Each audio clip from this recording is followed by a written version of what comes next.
we move into session 3, we enter the melodious and soul string word of the Haridasa tradition, a tradition that painted devotion in music, poetry, and moral beauty. Haridasa 1, Suvarna Yuga. Our first lecture in this session explores the golden era of the Haridasas, a period when spiritual poetry blossomed into an extraordinary cultural movement. We warmly welcome our respected speaker, Dr. Girijapati N.M., noted poet and writer.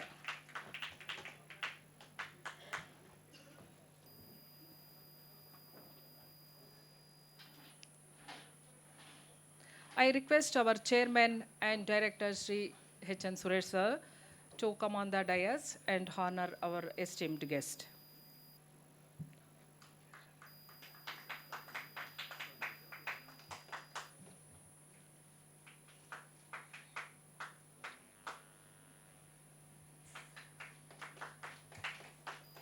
Dr. Girijapati Nerakini Mathod is an experienced academician, coordinator, convener, and editor. Some positions he has held are editor, Prasada B. Monthly Magazine, Mysuru, convener, Karnataka Sahitya Udyogamukhi online lecture program. He was principal for Basaveshwara Degree College, Vijayanagara, Bangalore, felicitator for Sharada Trust, Bangalore. His research projects includes Tagore Memorial National Fellow, Kannada Classical and Studies Center for Excellence, CIIL Mysore, Gadinada Janapada Kalegalu, and Bhashika Samwahana, Kolara District, Karnataka Janapada University, Gotagodi.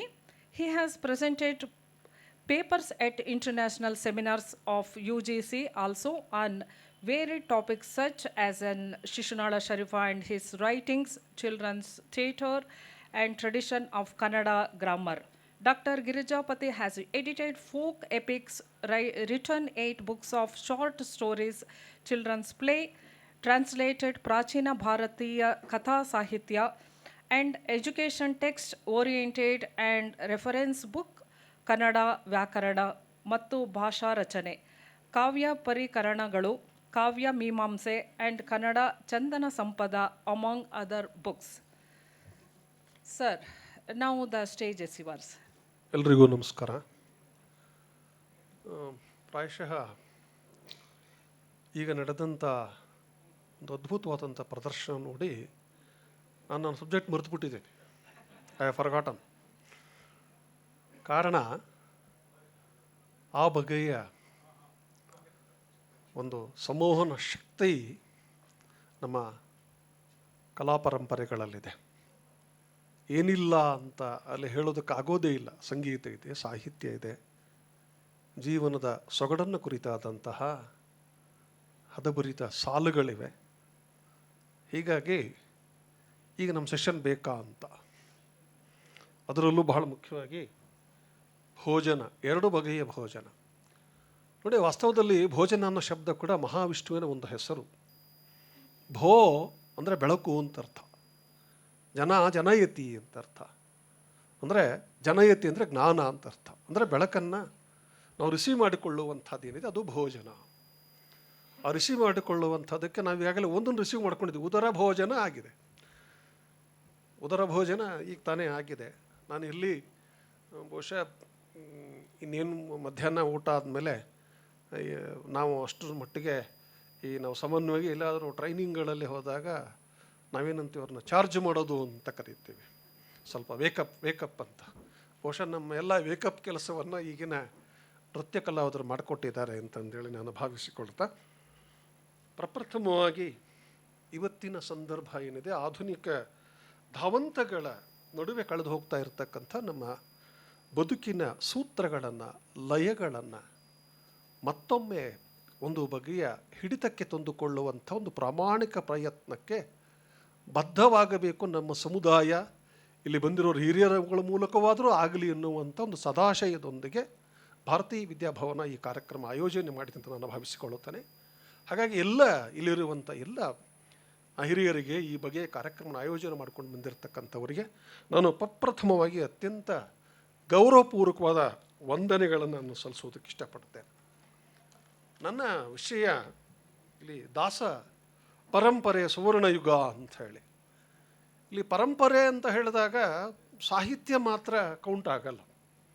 ಪರಂಪರೆ ಅನ್ನುವಂಥದ್ದು ಸಾಹಿತ್ಯವನ್ನು ಒಳಗೊಂಡಂತೆ ಸಾಹಿತ್ಯ, ಸಂಗೀತ, ಬಹಳ ಮುಖ್ಯವಾಗಿ ಜೀವನ, ಎಲ್ಲವನ್ನು ಮೀರಿರ್ತಕ್ಕಂಥ ಜೀವನ ಧರ್ಮ ಅಥವಾ ಎಲ್ಲವನ್ನು ಒಳಗೊಂಡಿರುವಂಥ ಒಂದು ಜೀವನ ಕ್ರಮ ಇತ್ಯಾದಿಗಳನ್ನು ಒಂದು ರೀತಿಯಲ್ಲಿ ಸಮದರ್ಶಿ ದೃಷ್ಟಿಕೋನದಲ್ಲಿ ರೆಪ್ರೆಸೆಂಟ್ ಮಾಡುವಂಥದ್ದೇ ಪರಂಪರೆ ಅಂತ ಭಾವಿಸಿಕೊಳ್ಳುತ್ತಾನೆ.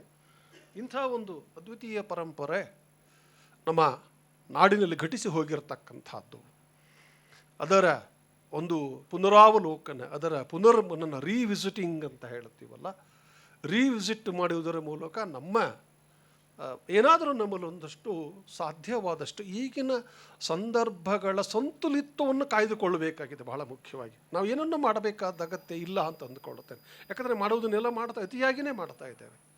ಆದರೆ ಬಹಳ ಮುಖ್ಯವಾಗಿ ಹಾಗೆ ಮಾಡುತ್ತಾ ಇರುವಂಥದರ ನಡುವೆ ಬೇಕಾದಂಥ ಒಂದು ಸಂತುಲಿತ್ವ, ಅದನ್ನೇ ಲಯ ಅಂತ ಕರೀತೇವೆ. ಆ ಸಂತುಲಿತ್ವವನ್ನು ನಾವು ಕಳೆದುಕೊಳ್ತಾ ಇದ್ದೇವೆ. ಹಾಗೆ ಕಳೆದು ಹೋಗದಂತೆ, ಯಾಕಂದರೆ ಆ ಸಂತುಲಿತ ಹೋಗ್ಬಿಟ್ರೆ ನಾವೇ ಕಳೆದು ಹೋಗ್ಬಿಡ್ತೇವೆ, ನಮ್ಮ ಜನ್ರೇಷನ್ಸೇ ಕಳೆದು ಹೋಗ್ಬಿಡ್ತಾ ಇದ್ದಾವೆ. ಈಗಾಗಲೇ ಆ ಅಪಾಯ ನಮ್ಮ ಕಣ್ಣೆದುರಿಗಿದೆ. ನಾನು ಅದ್ರ ಬಗ್ಗೆ ಹೆಚ್ಚು ವಿಷಯವನ್ನು ನಾನು ಎಲಾಬೊರೇಟ್ ಮಾಡೋದು ಬೇಕಾಗಿಲ್ಲ.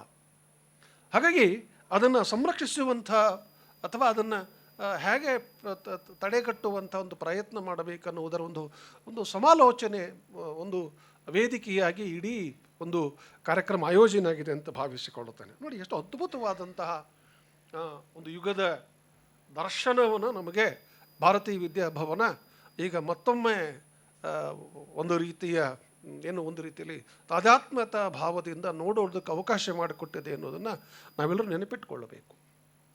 ಇಲ್ಲಿ ನಾನು ಹೆಚ್ಚಿನ ವಿಷಯಗಳನ್ನು ಪ್ರಾಥಮಿಕ ಅಂತಂದು ಹೇಳೋಕತ್ತಿಲ್ಲ. ಕಾರಣ ಈಗಾಗಲೇ ನಿನ್ನೆಯಿಂದ ಆರಂಭವಾದಂತಹ ಗೋಷ್ಠಿಗಳಲ್ಲಿ ಅನೇಕ ವಿಷಯಗಳು, ಈಗ ಅದರಲ್ಲೂ ಈ ದಾಸಪಂಥದ ಸ್ವರ್ಣಯುಗಕ್ಕೆ ಪೂರಕವಾಗಿ ಬರುವಂಥ ಅನೇಕ ವಿಷಯಗಳ ಒಂದು ಅವಲೋಕನ ಈಗಾಗಲೇ ಆಗಿರೋದರಿಂದ ನಾನು ಹೆಚ್ಚಿಗೆ ತೆಗೆದುಕೊಳ್ಳದೆ ನೇರವಾಗಿ ಒಂದಷ್ಟು ಪ್ರಮುಖ ಅಂಶಗಳನ್ನು ಮಾತ್ರ ನಾನಿಲ್ಲಿ ಗಮನಿಸೋದಕ್ಕೆ, ಅಂದರೆ ತಮ್ಮ ಗಮನಕ್ಕೆ ತರೋದಕ್ಕೆ ಇಷ್ಟಪಡುತ್ತೇನೆ. ಹಿರಿಯರೇ, ಇಲ್ಲಿರೋರೆಲ್ಲ ಹಿರಿಯರು. ಹಾಗಾಗಿ ನೋಡಿ, ಒಂದು ಮಾತನ್ನು, ಈ ಸ್ವರ್ಣಯುಗ ಅನ್ನುವುದನ್ನು ಕೇವಲ ಸಾಂಕೇತಿಕವಾಗಿ ಹೇಳುವುದಕ್ಕೆ ಸಾಧ್ಯನಾ? ಯಾಕಂದ್ರೆ ಇಲ್ಲಿ ಸ್ವರ್ಣಯುಗ ಅನ್ನೋ ಶಬ್ದ ಇದೆ. ದಾಸ ಪರಂಪರೆ, ಸ್ವರ್ಣಯುಗ ಮೂರೂ ಕೂಡ ಬೇರೆ ಬೇರೆಯವ, ಒಂದೇ ಆಗಿ ನೋಡಬೇಕಾದಂಥ ಒಂದು ಸಂದರ್ಭಗಳಿದಾವ. ಸ್ವರ್ಣಯುಗ ಅನ್ನೋದು ಇತ್ತ ನಮ್ಮಲ್ಲಿ ಅನ್ನೋದು ಒಂದು ಪ್ರಶ್ನೆ. ಗೋಲ್ಡನ್ ಎರಾ ಏನಂಗಂದರೆ ಗೋಲ್ಡನ್ ಎರಾ ಅಂತ ಹೇಳಿದರೆ, ಯಾಕಂದರೆ ಇವತ್ತಿನ ಸಂದರ್ಭದಲ್ಲಿ ನಮಗೆ ಮಿದುಳು ಮಾತ್ರ ಕೆಲಸ ಮಾಡ್ತಾ ಇರ್ತಕ್ಕಂಥ ಕಾಲಘಟ್ಟದಲ್ಲಿದೆ. ನಮ್ಮ ಮಕ್ಕಳು ಹೇಗಿದ್ದಾರೆ ಅಂದರೆ, ಅವ್ರಿಗೆ ಬ್ರೈನ್ ವರ್ಕ್ ಮಾಡಿದರೆ ಸಾಕು, they are never worried about there physique. ಹಾಗಾಗಿ ಇಷ್ಟ ಇಲ್ಲದನ್ನೇ ತಿಂತಾರೆ, ಬೇಡವಾದದ್ದನ್ನೇ ತಿಂತಾರೆ, ಬೇಡವಾದದ್ದನ್ನೇ ಸೇವನೆ ಮಾಡ್ತಾರೆ. ಇನ್ನೇನೇನೋ ಬಹುಶಃ ಅದು ಆ ಕಾರಣಕ್ಕಾಗಿ ಹೇಳಿದೆ ನಾನು, ಸಂತುಲಿತ್ವತೆ ಅನ್ನೋದು ಬೇಕು ಅಂತಂದೇಳಿ. ಆ ಗೋಲ್ಡನ್ ಎರಾ ಅಂತ ಯಾಕೆ ಕರೀತೇವೆ ಅಂತ ಹೇಳಿದರೆ, ಯಾವುದೋ ಒಂದು ಕಾಲದಲ್ಲಿ ಗ್ಲೋರಿಫೈ ಆಗಿರೋಂಥದ್ದಲ್ಲ, ಎವರ್ ಗ್ರೀನ್, ಸದಾಕಾಲವೂ ಕೂಡ ಆ ಚಿಂತನೆಗಳ ಅನುಷ್ಠಾನ, ಧ್ಯಾನ, ಮನನಗಳ ಅಗತ್ಯ ಇದೆ ಅನ್ನುವುದಕ್ಕೆ ಸಾಕ್ಷಿಯಾಗಿರುವಂಥ ಅಂಶಗಳು ಆ ಕಾಲಘಟ್ಟದಲ್ಲಿ ನಿರೂಪಿತವಾಗಿರತಕ್ಕಂಥವು. ಆ ಕಾಲಕ್ಕೆ ಅದನ್ನು ಗೋಲ್ಡನ್ ಪೀರಿಯಡ್ ಅಂತ ಕರಿಬೇಕು ನಾವು. It is not A past. ಅದೊಂದು ಯಾವುದೋ ಒಂದು ಕಾಲಘಟ್ಟದಲ್ಲಿ ಇತ್ತು, ಅದು ಗೋಲ್ಡನ್ ಎರಾ ಅಂತ ಕರಿತೀವಿ. ಇಲ್ಲಿಂದ ಇಲ್ಲಿಗೆ ಒಬ್ಬ ರಾಜ ಇದ್ದ ಅಥವಾ ಇಲ್ಲೊಬ್ಬ ಸಂತ ಬಂದ, ಹಾಗಲ್ಲ, ಅದು ಹಾಗಿಲ್ಲ, ಹಾಗೆ ಭಾವಿಸುವಂಥ ಅಗತ್ಯ ಇಲ್ಲ.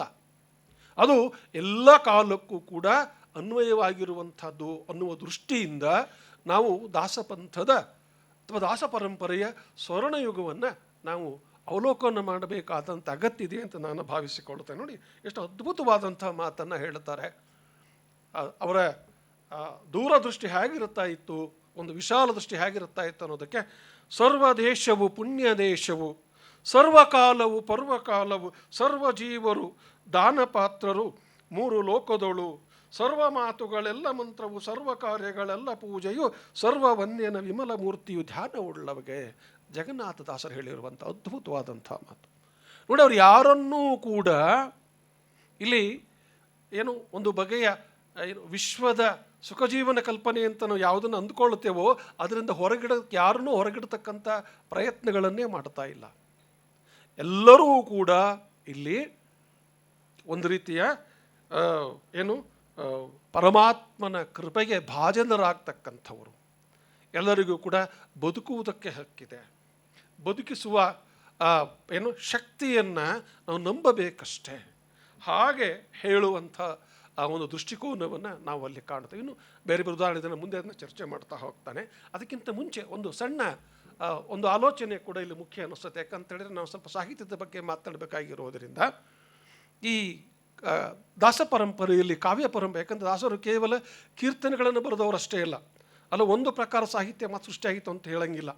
ದಾಸರಲ್ಲಿ ಕೀರ್ತನೆಕಾರರಿದ್ದಾರೆ, ಕವಿಗಳು ಇದ್ದಾರೆ, ಖಂಡಕಾವ್ಯ ಬರೆದಂಥವ್ರು ಇದ್ದಾರೆ, ಸಂಸ್ಕೃತ ಭಾಷೆಯಲ್ಲಿ ಕೃಷಿ ಮಾಡಿದಂಥವ್ರು ಇದ್ದಾರೆ, ದೇಸಿ ಭಾಷೆಗಳಲ್ಲಿ ಕೃಷಿ ಮಾಡಿದಂಥವ್ರು ಇದ್ದಾರೆ. ಹಾಗಾಗಿ ಅವರ ರಚನೆಗಳಲ್ಲಿ ಕವಿಧರ್ಮದ ಜೊತೆಗೆ ಕಾವ್ಯ ಧರ್ಮನೂ ಇದೆ. ಇಲ್ಲೊಂದು ಸಣ್ಣ ಸೂಕ್ಷ್ಮ ವ್ಯತ್ಯಾಸ. ಕವಿಧರ್ಮ ಅಂದ್ರೇನು, ಕಾವ್ಯಧರ್ಮ ಅಂದ್ರೆ ಏನು? ಪ್ರಾಯಶಃ ನಮಗೆ ಮತ್ತೆ ನಾವು ಪಂಪನನ್ನು ಗಮನಿಸೋದಾದರೆ ಯಾವುದು ಧರ್ಮ ಅಂತ ಕರೀತಾನೆ ಪಂಪ ಅಂದರೆ ಅರಿವಂ ಪಸಯಿಸುವುದು ಧರ್ಮ, ಅರಿವಂ ಪಸಯಿಸುವುದು. ಇನ್ನು ಕಸವರಂ ಎಂಬುದು ನೆರೆಸೇರಿಸಲಾರ್ಪಡೆ ಪರವಿಚಾರಮಂ ಪರಧರ್ಮಮಂ. ನಾನು ವಿವರಣೆಗೆ ಹೋಗೋದಿಲ್ಲ, ಹಾಗೆ ಹೇಳ್ತಾ ಹೋಗ್ತೇನೆ ಅಷ್ಟೇ. ಇನ್ನು ಮಾರ್ಗಕಾರ ಪಾಪಮಿದು ಪುಣ್ಯಮಿದು ಹಿತಮಿದು ಹಿತ ಪ್ರಕಾರಮಿದು ದುಃಖೋಪಾತ್ತಮಿದು ಕಾವ್ಯಂಗಳ್ ಅಂತ ಹೇಳುವಂಥದ್ದು. ಕಾವ್ಯಂ ನಿಚ್ಚಂ ಪುಸತು, ಕಾವ್ಯ ನಿತ್ಯ ನೂತನವಾಗಿರ್ತಕ್ಕಂಥದ್ದು ಅನ್ನುವ ಮಾತು. ಕೊನೆಗೆ ದಂಡೆಯವ ಲಾಕ್ಷಣಿಕೆ ಹೇಳುವಂಥ ಮಾತು ಕಾವ್ಯದಲ್ಲಿ ಏನಿರಬೇಕು ಅಂತೇಳಿ, ಕಾವ್ಯ ಶೋಭಾಯ ಕರ್ತಾರೋ ಧರ್ಮಗುಣ, ದೋಷಗಳಿಲ್ಲದ ಗುಣಯುಕ್ತ ಮನುಷ್ಯನೇ ಆದರ್ಶ ಸಮಾಜದ ವ್ಯಕ್ತಿ. ಇದು ದಂಡೆ ಹೇಳುವಂಥ ಮಾತು. ಇವುಗಳನ್ನು ಯಾಕೆ ಮೊದಲು ಮನನ ಮಾಡಿಕೊಳ್ಬೇಕಂದ್ರೆ ಇಲ್ಲೇನು ಹೇಳಿದ್ನೆಲ್ಲ ಈ ಎಲ್ಲ ವಿಚಾರಗಳ ಒಂದು ಸಂಘಟಿತ ರೂಪವಾಗಿ ಈ ಕಾಲಘಟ್ಟದ ಸಾಹಿತ್ಯ ಮತ್ತು ಪರಂಪರೆ ಅಲ್ಲಿ ತನ್ನ ಒಂದು ವಿಶಾಲದ ವ್ಯಾಪ್ತಿಯನ್ನು ಅಡದು ಪಂಡ್ಕೊಳ್ತೀವಿ. ಅದನ್ನು ನಾವು ಪ್ರಾಬಬಲಿ ಅದನ್ನು ನಾವು ಗ್ರೇಟ್ ಕ್ಯಾನ್ವಾಸ್ ಅಂತ ಹೇಳ್ಬಹುದು. ಸೊ ಅಂಥ ಒಂದು ಕ್ಯಾನ್ವಾಸನ್ನು ನಾವು ಇಲ್ಲಿ ಕಾಣ್ತೇವೆ. ನೋಡಿ, ನಡುಗನ್ನಡ ಸಾಹಿತ್ಯ ಮತ್ತು ದಾಸ ಪರಂಪರೆ ಕುರಿತಂತೆ ನಾವು ಗಮನಿಸಬೇಕಾದ್ರೆ ಭಾಳ ಮುಖ್ಯವಾಗಿ ನಾವು ಈ ಒಂದು 5 ಅಂಶಗಳನ್ನು ನಾವಲ್ಲಿ ಕಾಣುತ್ತೇವೆ. ಮೊದಲನೇದಾಗಿ ವೈದಿಕತೆ ಪುನರುಜ್ಜೀವನ, ಭಕ್ತಿಯ ಮರುವ್ಯಾಖ್ಯಾನ. ಎರಡನೇದಾಗಿ ಆಚಾರ್ಯತ್ರಯರ ಪ್ರವೇಶ, ಅಲ್ಲಿ ದ್ವೈತ, ಶುದ್ಧ ದ್ವೈತ, ಜೀವ ದೇವದ ಏಕತ್ವದ ನಿರಾಕರಣೆಯೂ ಇದೆ, ಸ್ವಲ್ಪ ಮಟ್ಟಿಗೆ ಸ್ವೀಕರಣೆಯೂ ಇದೆ. ಒಂದು ಅಂತರವನ್ನು ಕಾಪಾಡಿಕೊಳ್ತಕ್ಕಂಥ ಯೋಚನೆಗಳು ಕೂಡ ಅಲ್ಲಿ ಇವೆ. ಅದ್ವೈತ, ವಿಶಿಷ್ಟಾದ್ವೈತ ತತ್ವಗಳ ಮೀಮಾಂಸೆಗಳಿವೆ. ಇನ್ನು ಮಧ್ವಾಚಾರ್ಯರ ವಿಶೇಷವಾಗಿ ಕೃಷ್ಣ ಭಕ್ತಿ, ರಾಮಾನುಜರ ಶ್ರೀ ವೈಷ್ಣವ, ತಮಿಳುನಾಡಿನ ನಾಯನ್ಮಾರರು ಮತ್ತವರ ರಚನೆಗಳು, ಬಹಳ ಮುಖ್ಯವಾಗಿ ಮಹಾರಾಷ್ಟ್ರದ ವಿಠಲ ಪಂಥದ ಪ್ರಭಾವ ದಾಸಪಂಥದ ಮೇಲೆ, ದಾಸ ಪರಂಪರೆಯ ಮೇಲೆ ಬಹು ಮುಖ್ಯವಾಗಿ ಆಗಿರೋದನ್ನು ನಾವು ಇಲ್ಲಿ ಗಮನದಲ್ಲಿ ಇಟ್ಕೊಳ್ಬೇಕು ಅಂತ ಅಂದುಕೊಳ್ತೇನೆ. ಒಂದು ಕಡೆ GS ವಿರುದ್ಧಪ್ಪನವರೊಂದು ಮಾತನ್ನು ಹೇಳುತ್ತಾರೆ. ಈ ಸಾಮಾನ್ಯವಾಗಿ ಹಾಗೆ ನೋಡೋದಾದರೆ ಈ ಭಕ್ತಿ ಪಂಥ, ಭಕ್ತಿಯ ಪರಿಕಲ್ಪನೆ ಅನ್ನೋದೇನಿದೆಯಲ್ಲ, ಅದು ನಮ್ಮಲ್ಲಿ ವೇದ ಕಾಲದಿಂದಲೂ ವೇದ ಪೂರ್ವ ಕಾಲದಿಂದಲೂ ಇದ್ದದ್ದೇ, ಇಲ್ಲ ಅಂತೇನಿಲ್ಲ. ಆದರೆ ಅದರಲ್ಲಿ ಒಂದಷ್ಟು ಕಾಲಾನಂತರದಲ್ಲಿ ಒಂದಷ್ಟು ಬದಲಾವಣೆಗಳು, ಸುಧಾರಣೆಗಳು ಆಗ್ತಾ ಬಂದು ಅನ್ನೋದು ನಮ್ಮ ಗಮನದಲ್ಲಿ ಇರಬೇಕು. ಹಾಗಾಗಿ ನಾವು ಸ್ವಲ್ಪ ಮಟ್ಟಿಗೆ ಮಧ್ಯಕಾಲವನ್ನೇ ಕೇಂದ್ರೀಕೃತವಾಗಿ ನೋಡೋದಾದರೆ, ಮಧ್ಯಕಾಲೀನ ಅವಧಿ ಪೂರ್ವದ ಆಲೋಚನೆಗಳು ಏನಿದ್ವಪ್ಪ ಅಂತ ಹೇಳಿದ್ರೆ ಜ್ಞಾನ ಮತ್ತು ಕರ್ಮಗಳು ಮಾತ್ರ ಮೋಕ್ಷಕ್ಕೆ ಸಾಧನ ಅನ್ನುವಂಥ ನಂಬಿಕೆಗಳಿದ್ವು. ಆದರೆ ಈ ಜ್ಞಾನ ಮತ್ತು ಕರ್ಮಗಳಲ್ಲಿ ಶ್ರೀಸಾಮಾನ್ಯರು ಅಥವಾ ಜನಸಾಮಾನ್ಯರಿಗೆ ಅದರಲ್ಲಿ ಪ್ರವೇಶ ಇರ್ತಿರಲಿಲ್ಲ. ಅದು ಕೆಲವು ಅಫ್ಕೋರ್ಸ್ ಇಲ್ಲಿ ಬೌದ್ಧ ಮತ್ತು ಜೈನ ಅಥವಾ ಚಾರ್ವಾಕ ಇತ್ಯಾದಿ ಬರಲಿಲ್ವೇ ಅಂತ ಹೇಳಿದರೆ ಬಂದರೂ ಇಲ್ಲ ಅಂತಲ್ಲ. ಆದರೆ ಅದು ಜನಸಾಮಾನ್ಯರ ಬಳಿ ಹೋದಂಥ ಸಂದರ್ಭಗಳು ಬಹಳ ಕಡಿಮೆ. ಸೊ ಹೀಗಾಗಿ ಅಲ್ಲಿ ಎಲ್ಲೋ ಒಂದು ಕಡೆ ಅವು ಅಲ್ಲಿಗೆ ಸ್ಥಗಿತಗೊಂಡುವು ಅಂತ ಅಂದರೆ ಅಷ್ಟಾಗಿ ಪ್ರಭಾವ ಬೀರದೆ ಹೋದವು ಅಂತ ಕಾಣುತ್ತೆ. ಅದನ್ನು ಭಾಳ ಸಶಕ್ತವಾಗಿ ಅದನ್ನು ಬಳಸಿಕೊಂಡು ಜನಸಾಮಾನ್ಯರನ್ನು ಇಡೀ ನಡುಗನ್ನಡ ಕಾಲಘಟ್ಟವನ್ನು ಅಭ್ಯಾಸ ಮಾಡಬೇಕಾದನ್ನು ಗಮನದಲ್ಲಿ ಇಟ್ಕೊಳ್ಬೇಕು. ಇಲ್ಲಿ ಮನುಷ್ಯ ಕೇಂದ್ರಿತ ಚಿಂತನೆಗಳಿಗೆ ಚಾಲನೆ ಕೊಟ್ಟಂಥ ಕಾಲ ಅದು. ಇಡೀ ನಾವು ಓವರ್ ಆಲ್ ಕಾನ್ಸೆಪ್ಟ್ ಈ ಮಧ್ಯಕಾಲೀನ ಪೂರ್ವದ ನಾವು ಗಮನಿಸಿಬಿಟ್ರೆ ಮನುಷ್ಯ ಕೇಂದ್ರಿತ ಚಿಂತನೆಗಳು, ಮನುಷ್ಯ ಮರ್ತ್ಯಲೋಕ ಕೇಂದ್ರಿತ ಜೀವನ ಕ್ರಮಗಳಿಗೆ ಆದ್ಯತೆ ಕೊಟ್ಟಂಥ ಕಾಲ. ಆ ಕಾರಣಕ್ಕಾಗಿ ಅದನ್ನು ನಾವು ಸ್ವರ್ಣಯುಗ ಅಂತ ಕರೀಲೇಬೇಕು. ಅದಕ್ಕಿಂತ ಮುಂಚೆ ನಮಗೆ ಒಂದು ರೀತಿಯ ಲೋಕಾಲೋಕಗಳ ಕಲ್ಪನೆ ಇತ್ತು, ನರಕಗಳದಿತ್ತು, ಇಲ್ಲ ಅಲ್ಲ, ಇಲ್ಲೂ ಇತ್ತು, ಇಲ್ಲ ಅಂತೇನಿಲ್ಲ. ಆದರೆ ಅವೆಲ್ಲವೂ ಕೂಡ ಮರ್ತ್ಯಲೋಕದಲ್ಲಿಯೇ ಸಂಗಮಗೊಳ್ಳುವ, ವ್ಯಕ್ತಿ ನೆಲೆಯಲ್ಲಿಯೇ ಅನುಭವದಿಂದ ಅನುಭವದತ್ತ ಅಲ್ಲಿ ಸಾಧನೆ ಮಾಡೋದಕ್ಕೆ ಅವಕಾಶವಾಗುವಂತಹ ಒಂದು ಬಗೆಯ ಚಿಂತನೆಗಳನ್ನು ಯಶಸ್ವಿಯಾಗಿ ಸರಳವಾಗಿ ಜನಗಳಿಗೆ ತಲುಪಿಸುವಂಥ ಒಂದು ಪ್ರಯತ್ನಗಳಾಗಿದ್ದು ಮಾತ್ರ ಈ ಕಾಲಖಂಡದಲ್ಲಿ ಅನ್ನೋದನ್ನು ನಾವು ನೆನಪಿಟ್ಟುಕೊಳ್ಳಬೇಕು.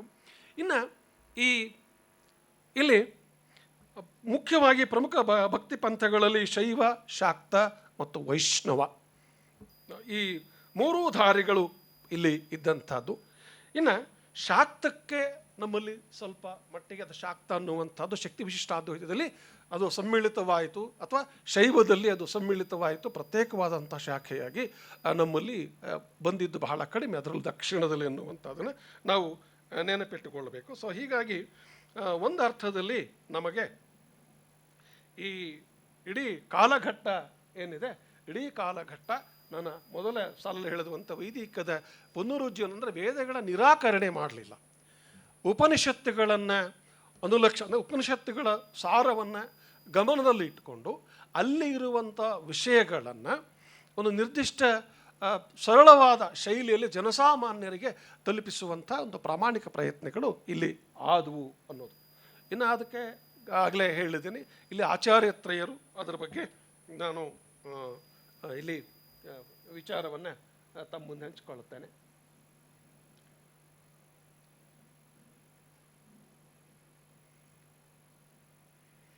ನೋಡಿ, ಆಚಾರ್ಯತ್ರಯರು ಅಂತ ಹೇಳಿದಾಗ ನಮಗಿಲ್ಲಿ 4 ಜನ ಆಚಾರ್ಯರು ಬರ್ತಾರೆ. ಹೆಚ್ಚಿನ ವಿವರಣೆಗಳನ್ನೇ ನಾನು ಕೊಡೋದಕ್ಕೆ ಹೋಗೋದಿಲ್ಲ, ಒಂದು ಸ್ವಲ್ಪ ಮಟ್ಟಿಗೆ ಪರಿಚಯವಾಗಿ ಮಾತ್ರ ಹೇಳುತ್ತೇನೆ. ಅದ್ವೈತ ಶೃಂಗೇರಿಯಲ್ಲಿ, ಕರ್ನಾಟಕದ ಇನ್ನೊಂದು ನೆನಪಿಟ್ಕೊಳ್ಬೇಕು, ಭಕ್ತಿ ಅನ್ನುವಂಥದ್ದು ಬಹುತೇಕ ಅದು ಉತ್ತರದಿಂದ ದಕ್ಷಿಣಕ್ಕೆ ಬಂತು ಅನ್ನೋದಕ್ಕಿಂತ ದಕ್ಷಿಣದಿಂದಲೇ ಉತ್ತರದ ಕಡೆಗೆ ವ್ಯಾಪಕವಾಗಿ ಹಬ್ಬಿತು ಅಂತಕ್ಕಂಥ ವಿಚಾರಗಳನ್ನು ನಾವು ನಾರದ ಸೂತ್ರದಲ್ಲೂ ಕೂಡ ಕಾಣುತ್ತೇವೆ. ಹೌದಾ? ಹಾಗಾಗಿ ಭಾಳಷ್ಟು ಮಟ್ಟಿಗೆ ನಾನಾಗಲೇ ಹೇಳ್ತಾ ಇದ್ದೆ, 11ನೇ ಶತಮಾನದ ವರೆಗಿನ ಕಾಲಘಟ್ಟ ಏನಿತ್ತಲ್ಲ, ಹಾಗೆ ನೋಡಿದ ದಕ್ಷಿಣದಲ್ಲಿ ಸಾತಕರ್ಣಿ ಆಳ್ವಿಕೆಯ ಕಾಲಘಟ್ಟದಲ್ಲಿ ಇಲ್ಲಿ ಭಕ್ತಿ ಪಂಥ ವಿಶೇಷವಾಗಿ ತಮಿಳುನಾಡಿನಲ್ಲಿ ಅದು ತುಂಬ ಮೇಲ್ಮೇಲಿತ್ತು. ನಾವೀಗಾಗಲೇ 2 ದಿನಗಳ ಕಾಲ ನಡೆದಂಥ ಈ ಸೆಷನ್ನನ್ನು ಪೂರ್ವದಲ್ಲಿ ನಡೆದಂಥ ಅನೇಕ ವಿದ್ವಾಂಸರ ಮೂಲಕ ವಿಚಾರಣೆ ಮನವರಿಕೆ ಮಾಡ್ಕೊಂಡಿದ್ದೆ, ಮತ್ತೆ ನಾನು ಅದನ್ನು ರಿಪಿಟೇಷನ್ ಮಾಡೋದಕ್ಕೆ ಹೋಗಲ್ಲ. ಅಂತೂ ಕರ್ನಾಟಕದಲ್ಲಿಯೇ ಘಟಿಸಿದಂತಹ ಈ 4 ಜನ ಆಚಾರ್ಯರ ಒಂದು ವಿಪ್ಲವಗಳೇನಿದ್ದಾವಲ್ಲ, ಆ ವಿಪ್ಲವಗಳು ಹೇಗೆ ಒಂದು ಸುವರ್ಣ ಯುಗದ ನಿರ್ಮಾಣಕ್ಕೆ ಚಾಲನೆಯನ್ನು ಕೊಟ್ಟು ಅಥವಾ ಒಂದು ರೀತಿಯಲ್ಲಿ ಬುನಾದಿಯಂತೆ ಅವು ನಿಂತು ಅನ್ನೋದನ್ನು ನಾವು ಗಮನಿಸಬೇಕು. ಇನ್ನು ಶಂಕರರು ನಮಗೆಲ್ಲ ಗೊತ್ತಿರುವಂಥದ್ದೇ. ಹಾಗಾದರೆ ಮತ್ತೆ ಶಂಕರರು ಹೇಳಿದ್ದು ಜ್ಞಾನ ಅಲ್ವೇ? ಶಂಕರರು ಜ್ಞಾನ ಸಿದ್ಧಾಂತದ ಪ್ರತಿಪಾದಕರಲ್ವೇ? ಆದರೆ ಅವ್ರಿಗೂ ಕೂಡ ಜ್ಞಾನದ ಜೊತೆಗೆ ಭಕ್ತಿಯನ್ನು ಅವರು ಮೇಳೈಸ್ತಾರೆ. ಅದಕ್ಕಾಗಿಯೇ ಭಜಗೋವಿಂದಂ ಭಜಗೋವಿಂದಂ ಅನ್ನುವಂಥ ಅವರ ಸ್ತೋತ್ರ ಇದೆ. ಸೌಂದರ್ಯ ಲಹರಿನೂ ನಮಗೆ ಗೊತ್ತಿರತಕ್ಕಂಥದ್ದೇ. ಕೇವಲ ಜ್ಞಾನದಿಂದ ಮಾತ್ರ ಭಕ್ತಿ ಸಾಧು ಆಗಲಾರದು, ಜ್ಞಾನದ ಜೊತೆಗೆ ಭಕ್ತಿಯೂ ಬೇಕು ಅನ್ನುವಂಥದ್ದು ಅವರ ದೃಷ್ಟಿಕೋನ ಆಗಿತ್ತು ಅನ್ನೋದನ್ನು ನಾವಲ್ಲಿ ನೋಡ್ತೇವೆ. ಶೃಂಗೇರಿಯ ಶಾರದಾ ಪೀಠ. ಇನ್ನು ಅವರ ಸಂಪ್ರದಾಯಕ್ಕೆ ನಾವು ದಶನಾಮಿ ಸಂಪ್ರದಾಯಗಳು ಅಂತ ಕರೀತೇವೆ. ಇನ್ನು ಷಣ್ಮತಗಳು, ಅದ್ವೈತ ವೇದಾಂತವನ್ನು ನಾವು ಇವರ ಮೂಲಕ ಒಂದು ಬಗ್ಗೆ ಹೊಸತನಕ್ಕೆ ಅವಕಾಶ ಮಾಡಿಕೊಟ್ಟಂಥ ರೀತಿಯಲ್ಲಿ ನಾವು ಅದನ್ನು ಕಾಣುತ್ತೇವೆ. ನಮಗೆ ಅವರ ಶಂಕರರ ವಾದಗಳ ಬಗ್ಗೆ ಗೊತ್ತಿದೆ, ಚಾಂಡಾಲನ ಪ್ರಸಂಗದ ಬಗ್ಗೆ ಗೊತ್ತಿರಬಹುದು. ಏನು ಒಬ್ಬ ಚಾಂಡಾಲ, ಅವರು ಶಂಕರರು ಬರ್ತಾ ಇರಬೇಕಾದ್ರೆ ಚಾಂಡಾಲ ಬರ್ತಾ ಇದ್ದಾನೆ ಸರಿ ಎಂದಕ್ಕೆ ಅಂತ ಹೇಳಿದಾಗ ಆತ್ಮದ ಪ್ರಶ್ನೆ ಬರ್ತದೆ ಅನ್ನೋದು ನಾನು ಹೆಚ್ಚು ವಿವರಣೆ ಹೋಗೋದಿಲ್ಲ, ಯಾಕಂದರೆ ನಮ್ಮ ವಿಷಯಗಳು ಇನ್ನೂ ವ್ಯಾಪಕವಾಗಿ ಚರ್ಚೆ ಮಾಡಬೇಕಾಗಿರೋದು ಅಷ್ಟು ಬ್ರೀಫಾಗಿ ನೆನಪು ಮಾಡಿಕೊಡುತ್ತೇನೆ. ಅದಾದ ಮೇಲೆ ಶಕ್ತಿ ವಿಶಿಷ್ಟಾದ್ವೈತ, ಶ್ರೀ ರೇಣುಕರು ಅಂತಂದೇಳಿ ಶೈವ ಧರ್ಮ, ವೀರಶೈವ ಧರ್ಮ, ಇವತ್ತು ಲಿಂಗಾಯತ, ಅದು ಭಾಳ ದೊಡ್ಡ ಬಗ್ಗೆ ದ್ವಂದ್ವ ಇದೆ, ಇಲ್ಲ ಅಂತಲ್ಲ. ಇಲ್ಲಿ ಅದೇ ಏನು ಶೃಂಗೇರಿ ಹತ್ತಿರ ಬರ್ತಕ್ಕಂಥ ಚಿಕ್ಕಮಗಳೂರಿನಲ್ಲಿ ಬಾಳೆಹೊನ್ನೂರದಲ್ಲಿ ಇರುವಂಥ ಒಂದು ಪೀಠ, ಮೂಲತಃ ಆಂಧ್ರದ ಕೊಲ್ಲನಪಾಕಿಯಲ್ಲಿ ಇದ್ದಂಥದ್ದು. ಇನ್ನು ಈ ಶ್ರೀ ರೇಣುಕರನ್ನು ಪಂಚಪೀಠ ಅಂದರೆ ಶಿವನ ಪಂಚಮುಖಗಳಿಂದ ಅವತರಿಸಿದಂಥವರು ಅಂತಕ್ಕಂಥ ಪ್ರತೀತಿಯಲ್ಲಿ ಹೇಳ್ತಕ್ಕಂಥದ್ದನ್ನು ನಾವು ಕಾಣ್ತೇವೆ. ಪುರಾಣದ ಶೈಲಿಯಲ್ಲಿ ಅವರ ಬಗ್ಗೆ ಮಾಹಿತಿಗಳಿರೋದನ್ನು ನೋಡುತ್ತೇವೆ. ಇನ್ನು ಅವರದು ಶೈವ, ವೀರಶೈವ ಅಥವಾ ಲಿಂಗಾಯತ ಸಂಪ್ರದಾಯ ಅಂತೇಳಿ ನಾವು ಕರೆದುಕೊಳ್ಳುತ್ತೇವೆ. ಇಲ್ಲಿ ಅತಿವರ್ಣಾಶ್ರಮಿಗಳು ಇವರು ಕೂಡ ಅಷ್ಟೇ, ಎಲ್ಲೂ ಕೂಡ ಅಂದರೆ ಈ ಜಾತಿ ಪದ್ಧತಿಗಳನ್ನು ಒಪ್ಪದೇ ಇರತಕ್ಕಂಥ ಒಂದು ಆಲೋಚನೆಯನ್ನು ಸಮಾಜದಲ್ಲಿ ತರ್ತಕ್ಕಂಥ ಪ್ರಯತ್ನವನ್ನು ಮಾಡಿದರು. ಅವರು ಅಗಸ್ತ್ಯರಿಗೆ ಲಿಂಗಧಾರಣೆ ಮಾಡಿದರು. ಮತ್ತು ಮತಂಗ ಮುನಿ ಏನು ಪಂಚಮನಾಗಿರ್ತಕ್ಕಂಥ ಮತಂಗ ಮುನಿಗೆ ಲಿಂಗಧಾರಣೆ ಮಾಡಿದ್ರು. ಇತ್ಯಾದಿ ಇತ್ಯಾದಿ ಮಾಹಿತಿಗಳು ನಾವು ಅವರ ಬಗ್ಗೆ ಕೇಳ್ತೇವೆ. ಇನ್ನು ಅವರ ರಚನೆಗಳನ್ನು ನಾವು ಶಿವಾದ್ವೈತ ತತ್ವ ಅಂತ ಕರೀತೇವೆ. ಇಲ್ಲಿ ಅದ್ವೈತ ಅದು ಶಿವಾದ್ವೈತ ತತ್ವವಾಗುತ್ತೆ. ಅಂದರೆ ಶಿವನು ಕೂಡ ಶಕ್ತಿ ವಿಶಿಷ್ಟನಾಗಿರ್ತಕ್ಕಂಥವನು, ಶಕ್ತಿ ಸಂಯುಕ್ತನಾಗಿರೋದ್ರಿಂದಲೇ ಶಿವನಿಗೆ ಒಂದು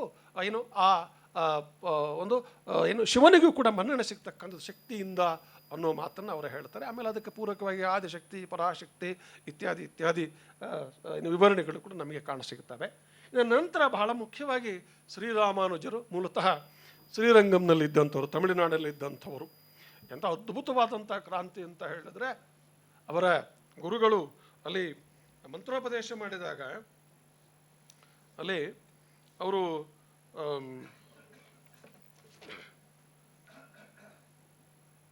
ನೋಡಿ, ಇವರು ಮೊದಲು ಸಂಪ್ರದಾಯದ ಯಮುನಾಚಾರ್ಯ ಶಿಷ್ಯರಾಗಿರ್ತಾರೆ. ಆಮೇಲೆ ವೈಷ್ಣವ ಸಂಪ್ರದಾಯದ ಅಧಿಕಾರರಾಗ್ತಾರೆ. ಅಬ್ರಾಹ್ಮಣರಾದ ಪೆರಿಯ ನಂಬಿ, ತಿರುಕೋಟೆಯಾರ್ ನಂಬಿಯರಲ್ಲಿ ತಮಿಳು ಭಕ್ತಿ ಸಾಹಿತ್ಯವನ್ನು ಅಧ್ಯಯನ ಮಾಡಿ ನಿಮ್ನ ವರ್ಗದವರು ಸಹ ತಮ್ಮ ಭಕ್ತಿಯ ಮೂಲಕ ಜ್ಞಾನದ ಬಲದಿಂದ ಪರಮಾತ್ಮನನ್ನು ಪಡೆಯಬಹುದು ಅನ್ನುವಂಥ ಒಂದು ಘೋಷಣೆಯನ್ನು ಮಾಡ್ತಾರೆ.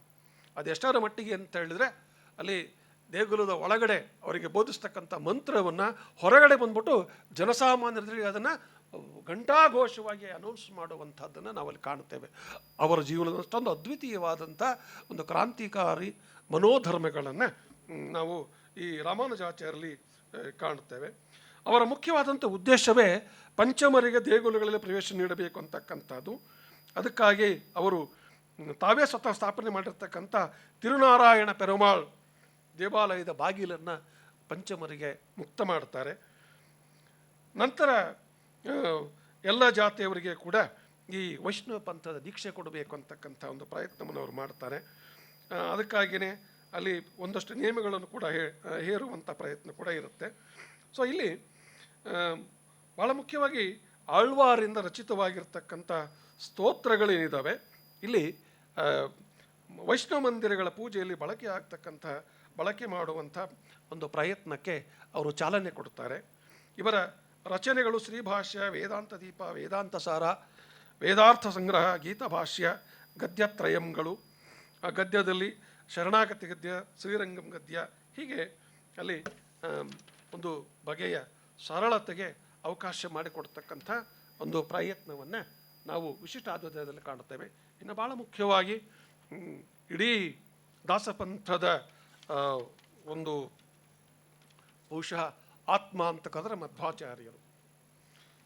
ಪ್ರಾಯಶಃ ಮಧ್ವಾಚಾರ್ಯರು ಉಡುಪಿಯ ಪಾಜಕದ ಬಳಿ ಅವತರಿಸಿರ್ತಕ್ಕಂಥವ್ರು ಅಂತಲೇ ನಾವು ಪರಿಭಾವಿಸ್ತೇವೆ. ಪಾಜಕದ ಬಳಿ ಅವರು ಅಲ್ಲಿನ ನಾರಾಯಣ ಭಟ್ಟ ಮತ್ತು ವೇದಾವತಿ ದೇವಿ ಎನ್ನುವರ ದಂಪತಿಗಳೇ ಜನಿಸಿರ್ತಕ್ಕಂಥವ್ರು.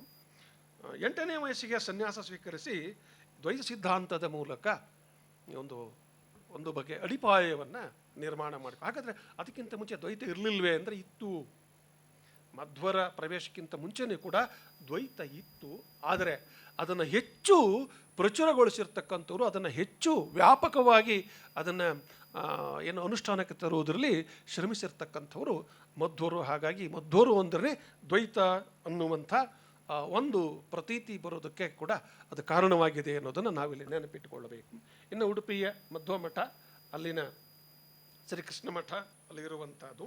ಇನ್ನೊಂದು ಏನಂದರೆ, ಹಾಗಾದರೆ ಮಧ್ವಾಚಾರ್ಯರನ್ನು ಆ್ಯಕ್ಚುಲಿ ಹರಿದಾಸ ಅಂದರೆ ಕೀರ್ತನೆಯ ಪರಂಪರೆಗೆ ಅವರೇ ಬುನಾದಿ ಹಾಕ್ಕೊಟ್ರು ಅಂತಕ್ಕಂಥ ಮಾತನ್ನು ಕೂಡ ಕೇಳ್ತೀವಿ. ಆದರೆ ಅಲ್ಲಿ ಒಂದು ಸ್ವಲ್ಪ ಸಣ್ಣ ಆರೋಪ ಇದೆ. ಏನಪ್ಪ ಅಂತಾರೆ, ಅವ್ರು ಬರೆದಿದ್ದಿಲ್ಲ ಸಂಸ್ಕೃತದಲ್ಲಿ. ಹಾಗಾಗಿ ಇಲ್ಲ, ಅದು ಕೀರ್ತನೆ ಅಲ್ಲ ಅನ್ನುವಂಥ ಮಾತು ಕೂಡ ಇದೆ.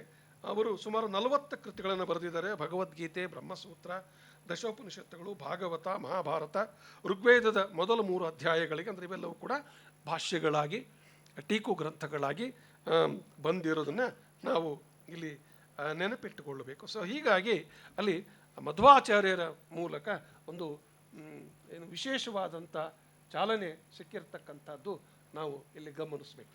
ಹಾಗಾದರೆ ಇಡೀ ಯುಗ ಅಥವಾ ಇಡೀ ಆ ಕಾಲಘಟ್ಟ ಏನಿದೆ, ಆ ಕಾಲಘಟ್ಟದ ಒಟ್ಟಾರೆ ನಾವು ಪರಿಣಾಮಗಳನ್ನು ಅವಲೋಕನ ಮಾಡೋದಾದರೆ, ಆಗಲೇ ಹೇಳಿದ ಆಚಾರ ಪ್ರವೇಶ ಆದಮೇಲೆ ಏನಾಯ್ತು ಹಾಗಿದ್ರೆ, ದಾರ್ಶನಿಕರ ವಿಚಾರಗಳು ಮತ್ತು ಭಕ್ತಿ ಮಾರ್ಗದ ಸರಳೀಕರಣ. ನಮಗೆ ನಾರದ ಸೂತ್ರದಲ್ಲಿ ಮತ್ತು ಶಾಂಡಿಲ್ಯರ ಸೂತ್ರಗಳಲ್ಲಿ ಭಕ್ತಿ ಅಂತ ಹೇಳಿದ್ರೆ ಬಹಳ ಸರಳವಾಗಿ ಹೇಳುವಂಥ ವಿವರಗಳನ್ನು ಕೇಳ್ತೀವಿ. ಅಂದರೆ ಪ್ರೇಮವೇ ಭಕ್ತಿ, A divine love, deep love, ಒಂದು ಆಳವಾದಂಥ ಅನನ್ಯವಾದಂಥ ನಿಸ್ವಾರ್ಥ ಪ್ರೇಮವೇ ಭಕ್ತಿ. ಈ ಭಕ್ತಿ ಪ್ರೇಮ ಅಂದ ತಕ್ಷಣ ಅಲ್ಲಿ ಸಹಜವಾಗಿ ನಾವು ಸ್ತ್ರೀತ್ವ ಅಂದರೆ ಹೆಣ್ಣಿನಲ್ಲಿ ಪ್ರೇಮ ಗುಣ ಸಹಜ ಅನ್ನುವಂಥದ್ದನ್ನು ಕಾಣ್ತೇವೆ. ಹಾಗಾಗಿಯೇ ಪ್ರಾಯಶಃ ನಮ್ಮಲ್ಲಿ ಈ ವಚನಕಾರರಲ್ಲಿ ಈ ಶರಣಸತಿ ಅನ್ನುವಂಥ ಭಾವ ಬಂತು. ಶರಣಸತಿ ಲಿಂಗಪತಿ ಅನ್ನುವಂಥ ಭಾವ ಬಂದರೆ ದಾಸರಲ್ಲಿ ಅವರು ಸತಿ ಅಂತ ತಗೊಳ್ಳಿಲ್ಲ, ದಾಸ ಅಂತಲೇ ಒಪ್ಕೊಂಡ್ರು. ಇಲ್ಲಿ ದಾಸ ಅಂದ್ರೆ ಅರ್ಥ ಒಡೆಯ ಮತ್ತು ಸೇವಕ. ಅಲ್ಲಿ ಹಾಗಲ್ಲ, ಅಲ್ಲಿ ಸ್ವಲ್ಪ ಭಿನ್ನತೆ ಇದೆ. ನಾನು ಆ್ಯಕ್ಚುಲಿ ಆಚಾರ್ಯರ ಬಗ್ಗೆ ಹೇಳಿದಾಗ ಅಲ್ಲಿ ಏನು ಶಕ್ತಿ ವಿಶಿಷ್ಟಾದ್ವೈತದಲ್ಲಿ ಅಲ್ಲಿ ಏನಪ್ಪ ಅಂತ ಹೇಳಿದರೆ ಜೀವವೇ ಶಿವ, ಶಿವನೇ ಜೀವ. ಅಂದರೆ ಜೀವ ಮತ್ತು ಶಿವರಲ್ಲಿ ಅಭೇದಗಳನ್ನು ಶೈವ ಹೇಳುತ್ತೆ. ಅಲ್ಲಿ ಭೇದಗಳಿಲ್ಲ. ನಾವೆಲ್ಲರೂ ಕೂಡ ಮೂಲತಃ ಶಿವಾಂಶಿತರಾಗಿರತಕ್ಕಂಥ ನಾವು ಷಟ್ಸ್ಥಲಗಳ ಅನುಷ್ಠಾನ, ಆಮೇಲೆ ಅಷ್ಟಾವರಣಗಳ ಅನುಸರಣೆ, ಜೊತೆಗೆ ಅಲ್ಲಿ ಎರಡಕ್ಕೂ ಅವಕಾಶ ಇದೆ. ಸ್ಥಾವರ ಲಿಂಗಗಳ ಆರಾಧನೆಗೂ ಅವಕಾಶ ಇದೆ, ಇಷ್ಟಲಿಂಗ ಧಾರಣೆಗೂ ಅವಕಾಶ ಇದೆ. ಅಂದರೆ ಅದೊಂದು ಕುರುಹು ಅಷ್ಟೇ. ಆ ಕುರುಹನ್ನು ಅರುಹಿನಲ್ಲಿ ಸಂಪೂರ್ಣವಾಗಿ ಜಾಗೃತಿಗಳಿಸಿಕೊಂಡ ಮೇಲೆ ಜೀವನೇ ಶಿವನಾಗುವಂಥ ಸಾಧ್ಯತೆಗಳತ್ತ ಈ ಶಕ್ತಿ ವಿಶಿಷ್ಟಾದ್ವೈತ ಅಥವಾ ಶೈವ ಧರ್ಮ ಹೇಳುತ್ತೆ. ವಚನಕಾರರು ಅದನ್ನೇ ಬಳಸಿಕೊಂಡ್ರು. ಆಳ್ವಾರರು ಏನು ನಾಯನ್ಮಾರರು ಆಳ್ವಾರ್ ಅಂತ ಹೇಳ್ತೀವಲ್ಲ, ಅವರಲ್ಲೂ ಕೂಡ ಅದೇ ಬಗೆಯ ಅಲ್ಲಿ ಶಿವೋಪಾಸನೆಯ ಸಂದರ್ಭಗಳು ಅದೇ ಬಗ್ಗೆ ಆಲೋಚನೆ ಕೂಡ ನಾವು ಬಂದಿದ್ದನ್ನು ನಾವು ನೋಡ್ತೇವೆ. ಆದರೆ ಮಧ್ವರು ಅದು ಇರಲಿಲ್ಲ, ಹಾಗೆಲ್ಲ ಜೀವ ಜೀವನೇ, ದೇವ ದೇವನೇ, ಒಂದು ಡಿಸ್ಟೆನ್ಸ್ ಬೇಕು ಅಂತ ಹೇಳಿದರು. ಇದೇ ಬಹಳ ಮುಖ್ಯವಾಗಿ ಒಂದು ಸೂಕ್ಷ್ಮ ಅಂತರ. ಆ ಡಿಸ್ಟೆನ್ಸ್ ಬೇಕು. ಡಿಸ್ಟೆನ್ಸ್ ಯಾಕಪ್ಪ ಅಂತೇಳಿ ಯಜಮಾನ ಮತ್ತು ಆ ಯಜಮಾನ, ಯಾಕಂದರೆ ಈ ಲೋಕವೆಲ್ಲೋ ಒಬ್ಬ ಯಜಮಾನ ನನಗೆ ಸೇರಿದ್ದು ಕಣ್ರಿ, ನಂದಲ್ಲ. You are not become a boss of this universe. So boss is somewhere. ನಾವಿಲ್ಲಿ ಬಂದಿದ್ದೇವೆ ಅಷ್ಟೇ. ಹಾಗಾಗಿ ಇಲ್ಲಿನದು ಯಾವುದೂ ಕೂಡ ನಮಗೆ ಅಂಟಿದ್ದಲ್ಲ. ಅದೇನಿದ್ರು ಕೂಡ ಅವನಿಗೆ ಸಂಬಂಧಪಟ್ಟಿದ್ದು. ನಾವೇನಪ್ಪ ಅಂದರೆ ಬಂದಿದ್ದೇವೆ, ಕೆಲಸ ಮಾಡಬೇಕಷ್ಟೇ. ಅಲ್ಲಿಗೆ ಹೋಗ್ತೇವೆ. ಹೋಗಬೇಕಾದರೂ ಕೂಡ ಇಲ್ಲಿ ನೀನು ಯಾವ್ಯಾವ ರೀತಿ ಕೆಲಸ ಮಾಡ್ತೀವಿ ಅನ್ನೋದ್ರ ಮೇಲೆ ನಿನಗೆ ಅಲ್ಲೊಂದು ಸ್ಟೇಟಸ್ ಸಿಗುತ್ತೆ. ಅಂದರೆ ಈ ಲೋಕದಲ್ಲಿ ಅಷ್ಟೇ ದೇವ ಮತ್ತು ಜೀವರ ನಡುವೆ ಅಂತರ ಇದೆ ಅಂತ ಹೇಳಲಿಲ್ಲ, ಅಲ್ಲಿ ವೈಕುಂಠದಲ್ಲೋದ್ರೂ ಕೂಡ ಅಂತರಗಳಿದ್ದೇವೆ ಅನ್ನುವಂಥ ಮಾತನ್ನು ಮಧ್ವರು ಹೇಳುತ್ತಾರೆ. ಅದಕ್ಕೆ ಬೆಳಗ್ಗೆ ಮಾತಾಡ್ತಾ ಹೇಳಿದರು, ಸಾಲೋಕ್ಯ, ಸಾಯುಜ್ಯ, ಸಾರೂಪ್ಯ, ಇವೇನು ಅಂತರಗಳಿದಾವಲ್ಲ, ಅಂದರೆ ಮೋಕ್ಷದಲ್ಲೂ ಕೂಡ 4 ಪ್ರಕಾರಗಳನ್ನು ಅವ್ರು ಗುರುತಿಸ್ತಾರೆ. ಆದರೆ ಶೈವದಲ್ಲಿ ಹಾಗಿಲ್ಲ, ನೀನೇ ಶಿವನಾಗಬಲ್ಲೆ. ಅಲ್ಲಿ ಶಿವಸಾಯುಜ್ಯ ಪದವಿ ಅಂತ ಹೇಳ್ತಾರೆ. ಶಿವೈಕ್ಯನಾಗೋದು ಐಕ್ಯಸ್ಥಲ ಅಂಥೇಳಿ ಅಲ್ಲಿ ನಾವು ಕೇಳ್ತೇವೆ. ಆದರೆ ಇಲ್ಲಿ ಅದಕ್ಕಿಂತ ಸ್ವಲ್ಪ ಭಿನ್ನವಾಗಿರೋದನ್ನು ನಾವು ಇಲ್ಲಿ ಭಿನ್ನವಾಗಿರೋದನ್ನು ನಾವಿಲ್ಲಿ ಗಮನಿಸಬೇಕು. ಇನ್ನು ಹಾಗಾದರೆ ಇಡೀ ಹರಿದಾಸ ಸಾಹಿತ್ಯದ ಮೇಲೆ, ಹರಿದಾಸ ಪರಂಪರೆಯ ಮೇಲೆ ಯಾವ ಯಾವ ಪ್ರಭಾವಗಳಾಗಿದ್ದಾವೆ ಏನು ನೋಡಿ, ಉತ್ತರದಿಂದಲೂ ಕೂಡ ಈ ಕಾಲಘಟ್ಟದಲ್ಲಿ ಪ್ರಭಾವಳಿಗಳು ಹೇಗೆ ಏನು ಕೆಲಸ ನಿರ್ವಹಿಸಿದ್ದು ಅನ್ನೋದನ್ನು ಗಮನಿಸಬೇಕು. ಉತ್ತರದ ಕಾಶ್ಮೀರ, ಅಲ್ಲಿ ಬರುವಂಥ ಶೈವದ ವಿಭಿನ್ನ ಪಂಥಗಳು, ನಾವು ಕಾಶ್ಮೀರ ಶೈವ ಅಂತ ಹೇಳ್ತೀವಿ, ತಮಿಳು ಶೈವ ಅಂತ ಹೇಳ್ತೀವಿ. ಆಮೇಲೆ ಲಾಕುಲ, ಪಾಶುಪತಿ, ಕಾಳಾಮುಖ ಇತ್ಯಾದಿ ಪ್ರಭೇದಗಳು ಶೈವದಲ್ಲಿ ಬಂದಿರತಕ್ಕಂಥವೆಲ್ಲ ಕೊನೆಗೆ ಒಂದು ಕಡೆ ಸೇರಿದು ಸಪ್ತಶೈವಗಳು ಅಂತ ಕರೆದ್ರು. ಅದನ್ನು ಕೊನೆಗೆ ಸಪ್ತಶೈವಗಳೆಲ್ಲ ಸೇರಿ ವೀರಶೈವ ಅಂತ ಆಯಿತು ಅಂತಕ್ಕಂಥದ್ರ ಬಗ್ಗೆ ನಾವು ಅಲ್ಲಿ ವಿಚಾರಗಳನ್ನು ಕಾಣ್ತೀವಿ. ಗುಜರಾತಿನ ಶೈವ, ನಂತರ ನಾಥ ಪಂಥಗಳು, ಈಗ ತಾನೇ ಬೆಳಿಗ್ಗೆ ನಾವೆಲ್ಲದರ ಬಗ್ಗೆ ಕೇಳಿದ್ದೇವೆ. ರಮಾನಂದರು ಮತ್ತು ವಿಶೇಷವಾಗಿ ಅವರ 12 ಜನ ಶಿಷ್ಯಂದಿರು ಅವರು ಜಾಗೃತಗೊಳಿಸಿರುವಂಥ ಒಂದು ಭಕ್ತಿಯ ಆಲೋಚನೆಗಳು. ನಂತರ ಬಹಳ ಮುಖ್ಯವಾಗಿ ದ್ರಾವಿಡ ವೇದ್ಯಗಳು ಅಂತ ಕರೆಸಿಕೊಳ್ಳುವಂತಹ ಈ ತಮಿಳುನಾಡಿನ ಶಿವೋಪಾಸಕರಾಗಿರುವಂಥ ನಾಯನ್ಮಾರರ ದೇವಾರಂ ಧಾರೆಗಳು. ಅಲ್ಲಿ ನಂತರ ಪೆರಿಯ ಪುರಾಣ, 63 ಜನ ಪುರಾತನರ ಶಿವಭಕ್ತಿ ಕಥನಗಳು, ಬಹಳ ಮುಖ್ಯವಾಗಿ ವಚನಕಾರರ ಪ್ರಭಾವಗಳು ಕೂಡ ದಾಸ ಸಾಹಿತ್ಯದ ಮೇಲೆ, ದಾಸ ಪರಂಪರೆ ಮೇಲೆ ಇವೆ ಅನ್ನೋದು ನಮ್ಮ ಗಮನದಲ್ಲಿ ಇರಬೇಕು. ಇನ್ನು ಅಟ್ ದ ಸೇಮ್ ಟೈಮ್ ಮಹಾರಾಷ್ಟ್ರದ ಏನು ಮರಾಠಿಯಲ್ಲಿ ಪ್ರಕಟಗೊಂಡಂತಹ ವೈಷ್ಣವ ಭಕ್ತಿಯ ಜ್ಞಾನದೇವರ ರಚನೆಗಳು, ನಾವು ನಿನ್ನೆ ಅದರ ಬಗ್ಗೆ ಕೇಳಿದ್ದೇವೆ. ಆ ಜ್ಞಾನದೇವರ ರಚನೆಗಳು ಬಹಳ ಇಲ್ಲಿ ವಿಠಲ ಇವತ್ತಿನ ಸಂದರ್ಭದಲ್ಲಿ ನಾವು ಕರ್ನಾಟಕ ನಕ್ಷೆಯಲ್ಲಿ ನೋಡುವಂಥ ರೀತಿ ಬೇರೆ, ಆದರೆ ಆಗ ಪಂಡರಾಪುರ ಅಂತ ನಾವೇನು ಹೇಳ್ತೀವಿ ಅದು ಕೂಡ ಕರ್ನಾಟಕವೇ ಆಗಿತ್ತು ಅಂತ. ವಿಠಲ ಅಂದ್ರೆ ಅವನು ಕರ್ನಾಟಕದವನು, ಕನ್ನಡದವನು ಅಂತ ಹೇಳಿ ಇವತ್ತಿಗೆ ಕೂಡ ಹಾಗೆ ನೋಡ್ಕೊಂಡ್ರೆ ಸೌದತ್ತಿಗೆ ಮಹಾರಾಷ್ಟ್ರ, ಅನೇಕ ಜನ ಮಹಾರಾಷ್ಟ್ರದಿಂದ ಬಂದು ನಡ್ಕೊಳ್ತಾರೆ. ಅಲ್ಲಿ ಈ ಆ ಪ್ರದೇಶಕ್ಕೆ ಹೊಂದ್ಕೊಂಡೆ ಕನ್ನಡ ತಾಲೂಕು ಅಂತಲೇ ಒಂದು ಪ್ರದೇಶ ಇದೆ ಅನ್ನೋದನ್ನು ಕೂಡ ನಾವು ಕೇಳ್ತೇವೆ. ಸೊ ಹೀಗಾಗಿ ಆ ವಿಠಲನು ಕೂಡ ಕನ್ನಡಿಗನೇ ಆಗಿದ್ದ, ಅಥವಾ ಕರ್ನಾಟಕದ ಜನ ತಮ್ಮ ಕನ್ನಡ ಏನು ನುಡಿಯಲ್ಲಿ ಆತನನ್ನು ಕುರಿತಂತೆ ಸೂಚಿಸಿರುವಂಥ ರಚನೆಗಳು ಕೂಡ ಇರೋದರಿಂದ ವಿಠಲ ನಮ್ಮ ಕನ್ನಡಿಗರಿಗೆ ಭಿನ್ನವೇ ಆದಂಥವನಾಗಿ ಏನು ಇರಲಿಲ್ಲ ಅನ್ನೋ ಮಾತು ನಾವು ನಮ್ಮ ನೆನಪಲ್ಲಿ ಇರಬೇಕು. ಇನ್ನು ನೆಕ್ಸ್ಟು ವ್ಯಾಸಪೀಠ ಮತ್ತು ದಾಸಕೂಟದ ರಚನೆ ಬಹಳ ಗಂಭೀರವಾಗಿ ನಾವು ಗಮನಿಸಬೇಕಾಗಿರ್ತಕ್ಕಂಥ, ಅದರ ಬಗ್ಗೆ ನೆಕ್ಸ್ಟ್ ಮಾತಾಡ್ತೇನೆ. ದಾಸ ಪರಂಪರೆಯ ಪೋಷಣೆ, ಕನಕದಾಸರು ಮತ್ತು ಪುರಂದರದಾಸರು ಒಳಗೊಂಡಂತೆ ರೂಪುಗೊಂಡಂಥ ದಾಸ ಸಾಹಿತ್ಯ ಸಂಸ್ಕೃತಿ. ನೋಡಿ, ಇಲ್ಲಿ ಪುರಂದರರು ಮತ್ತು ಕನಕರ ನಡುವೆ ಏನು ವ್ಯತ್ಯಾಸ ಇದೆಯಪ್ಪ ಅಂತ ಹೇಳಿದ್ರೆ, ಅಫ್ಕೋರ್ಸ್ ವ್ಯತ್ಯಾಸವನ್ನು ನಾವು ಸ್ವಲ್ಪ ಸೂಕ್ಷ್ಮವಾಗಿ ನೋಡಬೇಕು, ಅದಕ್ಕೆ ಹೆಚ್ಚಿನ ವಿವರಣೆ ಕೊಡೋದು ಬೇಕಾಗಿಲ್ಲ. ಏನಪ್ಪ ಅಂತ ಹೇಳಿ, ಪುರಂದರದಾಸರು ಮೇಲ್ವರ್ಗದಕ್ಕೆ ಸಂಬಂಧಪಟ್ಟಂಥವು. ಇಲ್ಲಿ ದಾಸಪಂಥದ ದಾಸದೀಕ್ಷೆ ಕೊಡುವಲ್ಲಿ ಒಂದು ಸಣ್ಣ ತಾರತಮ್ಯತೆಗಳು ಇರೋದನ್ನು ನಾವು ಕಾಣ್ತೇವೆ. ಅದನ್ನೇ ನಾನು ಮಧ್ವರು ಹೇಳ್ತಾರಲ್ಲ, ಒಂದು ಕಡೆ ಅಥವಾ ಮಧ್ವರಾಗಲಿ ರಾಮಾನುಜಾಚಾರ್ಯ ಆಗಲಿ ಅಲ್ಲೆಲ್ಲ ಏನು ನಡೀತಪ್ಪ ಅಂತ ಹೇಳಿದರೆ, ಈ ಬ್ರಾಹ್ಮಣ ಮತ್ತು ಬ್ರಾಹ್ಮಣರಲ್ಲದವರಿಗೆ ದೀಕ್ಷೆ ಕೊಡುವುದರಲ್ಲಿರುವಂಥ ಒಂದು ಸಣ್ಣ ವ್ಯತ್ಯಾಸಗಳು. ಬ್ರಾಹ್ಮಣರಾದವರಿಗೆ ನೇರವಾಗಿ ಅಲ್ಲಿ ಗುರುಗಳು ದೀಕ್ಷೆ ಕೊಡ್ತಾರೆ, ಜೊತೆಗೆ ಅಂಕಿತ ನಾಮ ಕೂಡ ಗುರುಗಳ ಮೂಲಕವೇ ಅವರ ಅನುಗ್ರಹವಾಗುತ್ತೆ. ಆದರೆ ಈ ಬ್ರಾಹ್ಮಣರನ್ನು ಒಳಗೊಳ್ಳುತ್ತಾರೆ, ಆದರೆ ಅವರಿಗೆ ಏನು ಅಂಕಿತ ನಾಮವನ್ನು ಗುರುಗಳು ಕೊಡಲ್ಲ, ಅವರೇ ಆಯ್ಕೆ ಮಾಡಿಕೊಳ್ಬೇಕು. ಆ ಕಾರಣಕ್ಕಾಗಿಯೇ ಬಹುಶಃ ಕಾಗಿನೆಲೆಯ ಆದಿಕೇಶವ ಅಂತ ಕನಕದಾಸ ಆಯ್ಕೆ ಮಾಡಿಕೊಂಡ ಅನ್ನೋ ಮಾತನ್ನು ಕೂಡ ನಮ್ಮ ಏನು ನಮಗೆ ಸಾಹಿತ್ಯ ಅಂದರೆ ಓದಿನ ಮೂಲಕ ತಿಳಿದು ಬರ್ತಕ್ಕಂಥ ಒಂದು ಮಾಹಿತಿ. ನಾನು ಆರಂಭದಲ್ಲಿ ಒಂದು ಮಾತನ್ನು ಏನೇನು ಕಾರಣಗಳು ಅಂತ, ಯಾಕಂತ ಹೇಳಿದ್ರೆ ಸುವರ್ಣಯುಗ ಅಂತ ಹೇಳಿದಾಗ ಸುವರ್ಣಯುಗ ನಿರ್ಮಾಣಕ್ಕೆ ಏನು ಕಾರಣಗಳನ್ನು ಕೂಡ ನಾವು ನೋಡಬೇಕಾಗತ್ತೆ. ಈಗ ನಾನು ಒಂದು ಕಡೆ ಆಚಾರ್ಯರ ಪ್ರವೇಶ ಮತ್ತು ಭಕ್ತಿ ಮಾರ್ಗಗಳ ಸರಳೀಕರಣ ಅನ್ನುವಂಥ ವಿಚಾರಗಳನ್ನು ಹೇಳ್ತಾ ಇದ್ದೆ. ಜೊತೆಗೆ ರಾಜಕೀಯ ಕಾರಣಗಳು ಕೂಡ ಅಷ್ಟೇ ಮುಖ್ಯವಾದವು. ಈ 11ನೇ ಶತಮಾನದವರೆಗಿನ ಕಾಲಘಟ್ಟ ದಕ್ಷಿಣ ಭಾರತದಲ್ಲಿ ಸ್ವಲ್ಪ ಮಟ್ಟಿಗೆ 11ನೇ ಶತಮಾನ ಅದರ ಆಸುಪಾಸಿನ ಸ್ವಲ್ಪ ಹತ್ತಿರದಲ್ಲಿ ಅಥವಾ 12ನೇ ಶತಮಾನದ ಪೂರ್ವಾದ ಆರಂಭದ ಘಟ್ಟದಲ್ಲಿ ಕರ್ನಾಟಕದಲ್ಲಿ ತುಂಬ ರಾಜಕೀಯ ಅಸ್ಥಿರತೆ ಇತ್ತು.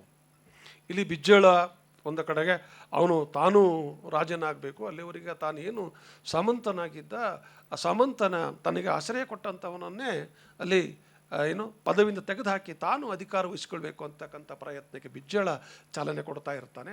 ಒಂದು ರೀತಿಯಲ್ಲಿ ಹೇಳಬೇಕಪ್ಪ ಅಂದರೆ ಆ ಕಾಲಘಟ್ಟದಲ್ಲಿ ಕರ್ನಾಟಕದಲ್ಲಿ ರಾಜಕೀಯ ಅಸ್ಥಿರತೆ ತುಂಬ ಎದ್ದು ಕಾಣ್ತಾ ಇರ್ತದೆ.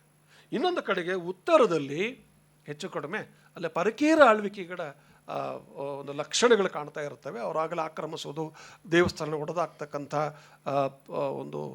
ಒಂದು ಭೀತ ಸನ್ನಿವೇಶಗಳು ನಿರ್ಮಾಣ ಆಗಿರ್ತವೆ. ಇದನ್ನು ಕೂಡ ನಾವು ಗಮನಿಸಬೇಕು. ಇಂಥ ಸಂದರ್ಭದಲ್ಲಿ ಧರ್ಮದ ರಕ್ಷಣೆ ಬಹಳ ಮುಖ್ಯ. ಹೀಗಾಗಿ ನಾವು ಯಾವುದೋ ಒಂದು ಜ್ಞಾನ ಮಾರ್ಗ, ಯಾವುದೋ ಒಂದು ಕರ್ಮ ಮಾರ್ಗ ಅಂತ ಕೂತ್ಕೊಂಡ್ರೆ ನಮ್ಮ ಏನು ಅಸ್ತಿತ್ವಕ್ಕೆ ಅಥವಾ ನಮ್ಮ ಧರ್ಮಕ್ಕೆ ಭವಿಷ್ಯ ಇಲ್ಲದೆ ಹೋಗುತ್ತೆ ಅನ್ನುವುದನ್ನು ಕೂಡ ನಮ್ಮ ಆಚಾರ್ಯರು ಮನಗಂಡರು ಅನ್ನೋದನ್ನು ಮರಿಬಾರದು. ಇವತ್ತಿನ ಸಂದರ್ಭದಲ್ಲಿ ನಾನು ಬಹುಶಃ ಹೇಳೋದು ತಪ್ಪಾಗಲಿಕ್ಕಿಲ್ಲ ಅಂದ್ಕೊಳ್ತೀನಿ. ನಮ್ಮ ಯಾವುದೇ ಪಂಥದ ಗುರುಗಳಿರಲಿ ಅರ್ಥ ಮಾಡ್ಕೊಳ್ಬೇಕಾಗಿರೋದು ಇದನ್ನು ಅಂದುಕೊಳ್ಳುತ್ತೇನೆ.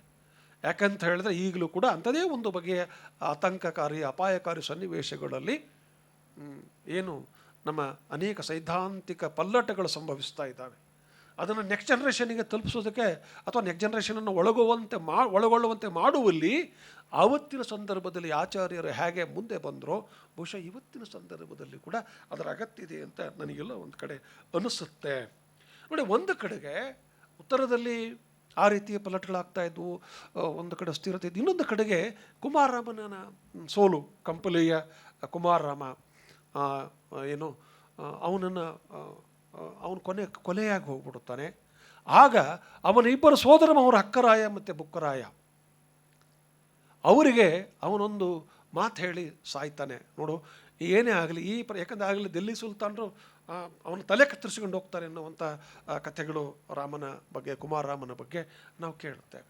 ಅಂದರೆ ಈಗಾಗಲೇ ಅಷ್ಟೊತ್ತಿಗಾಗಲೇ ಆ ಇಡೀ ಪ್ರದೇಶವನ್ನು ಧ್ವಂಸಗೊಳಿಸ್ತಕ್ಕಂಥ ಒಂದು ಆಳ್ವಿಕೆಗಳ ಸನ್ನಿವೇಶಗಳಿದ್ದಾಗ ಅವರಿಗೆ ಹೇಳ್ತಾನೆ, ಇಲ್ಲ ನೀವಿಲ್ಲಿ ಮತ್ತೊಂದು ಸಶಕ್ತ ಸಾಮ್ರಾಜ್ಯವನ್ನು ನಿರ್ಮಾಣ ಮಾಡಬೇಕು ಅಂತ ಹೇಳಿದಾಗ ಹಕ್ಕಬುಕ್ಕರು ಅದಕ್ಕೆ ಚಾಲನೆ ಕೊಡ್ತಾರೆ. ಅದರ ಪರಿಣಾಮವೇ ವಿಜಯನಗರ ಸಾಮ್ರಾಜ್ಯ ಅಲ್ಲಿ ರೂಪುಗೊಂಡಿತು.